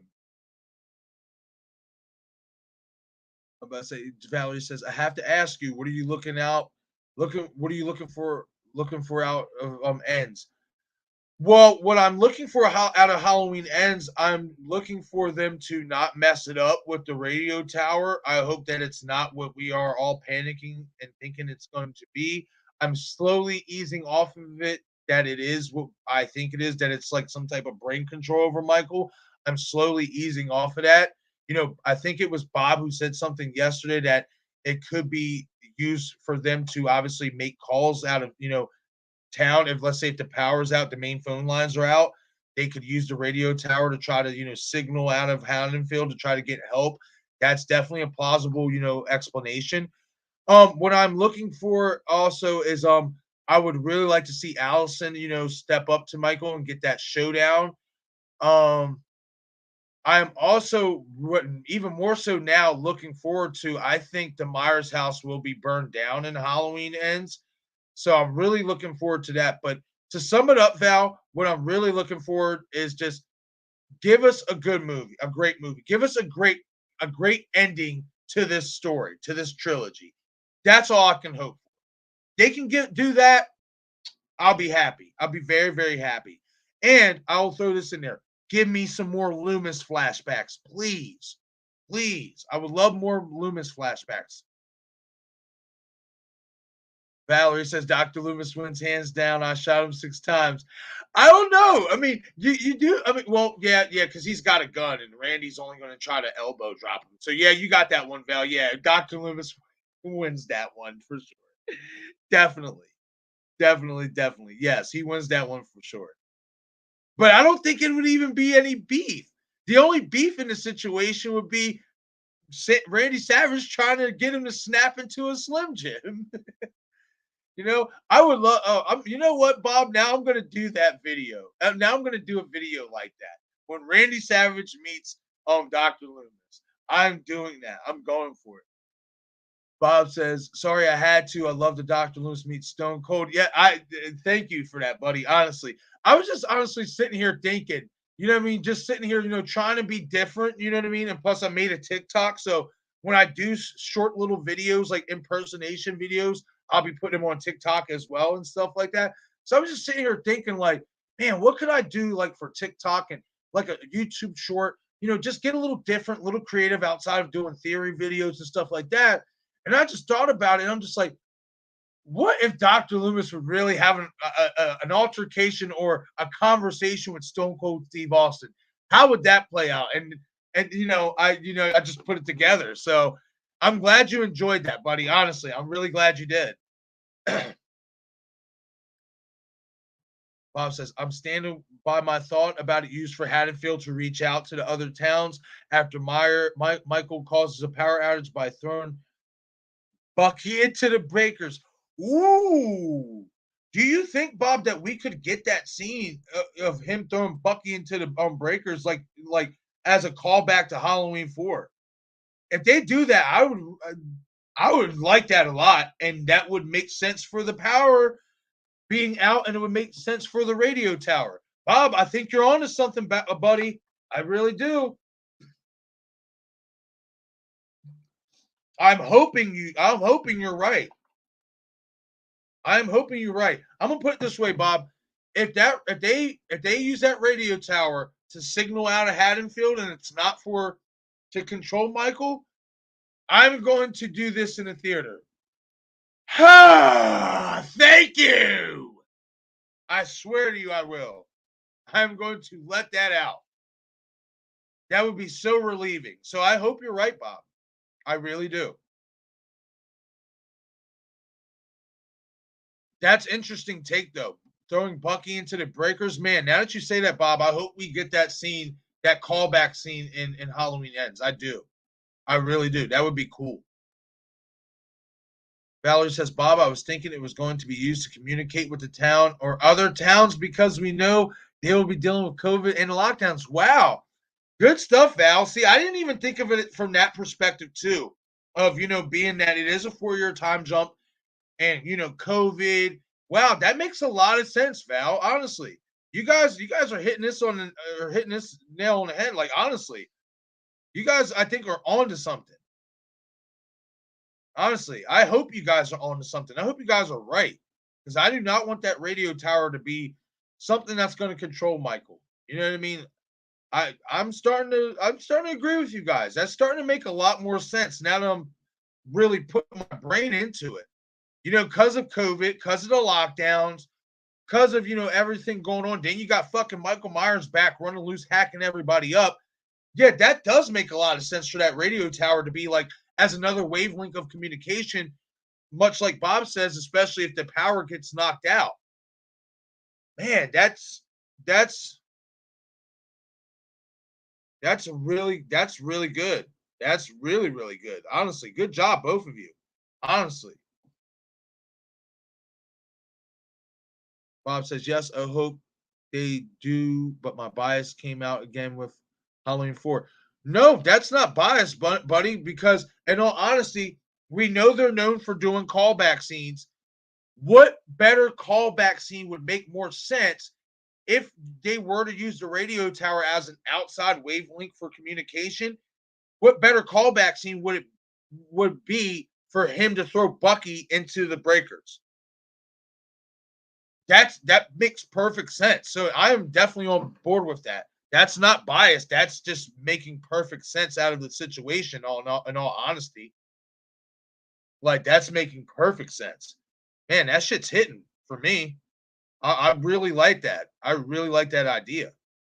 Honestly,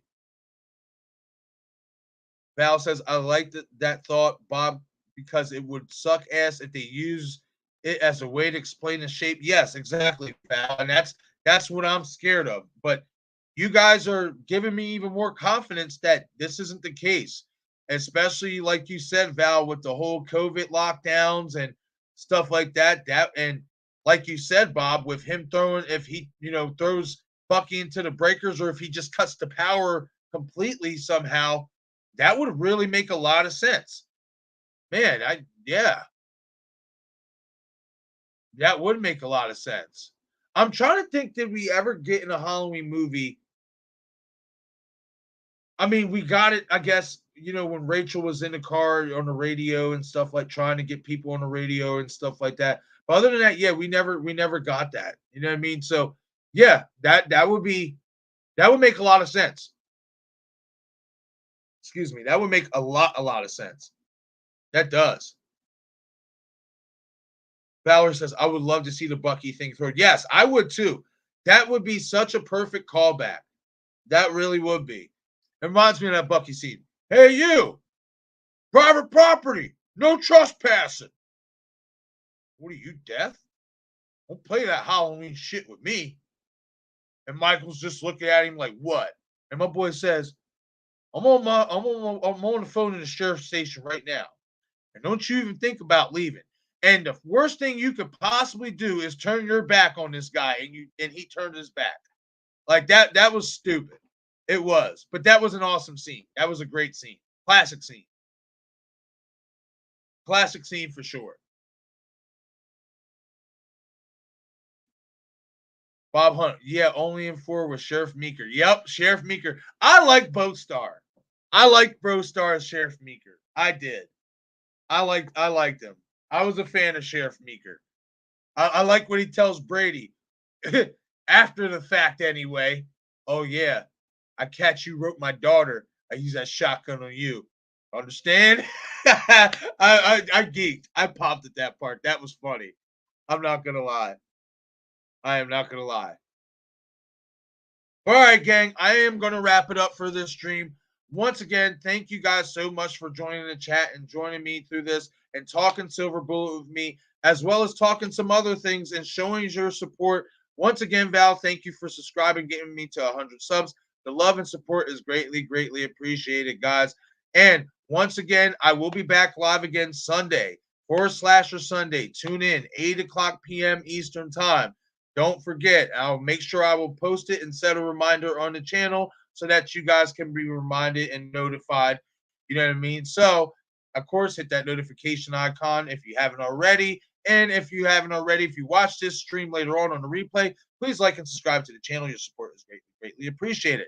Once again, this is I Shot Him 6 Times YouTube horror movie channel. I'm your host, Marcus. I greatly appreciate the support, guys. I'm out of here for tonight, and I will catch you guys later. Much love to you. And always remember, guys, always remember. Always remember.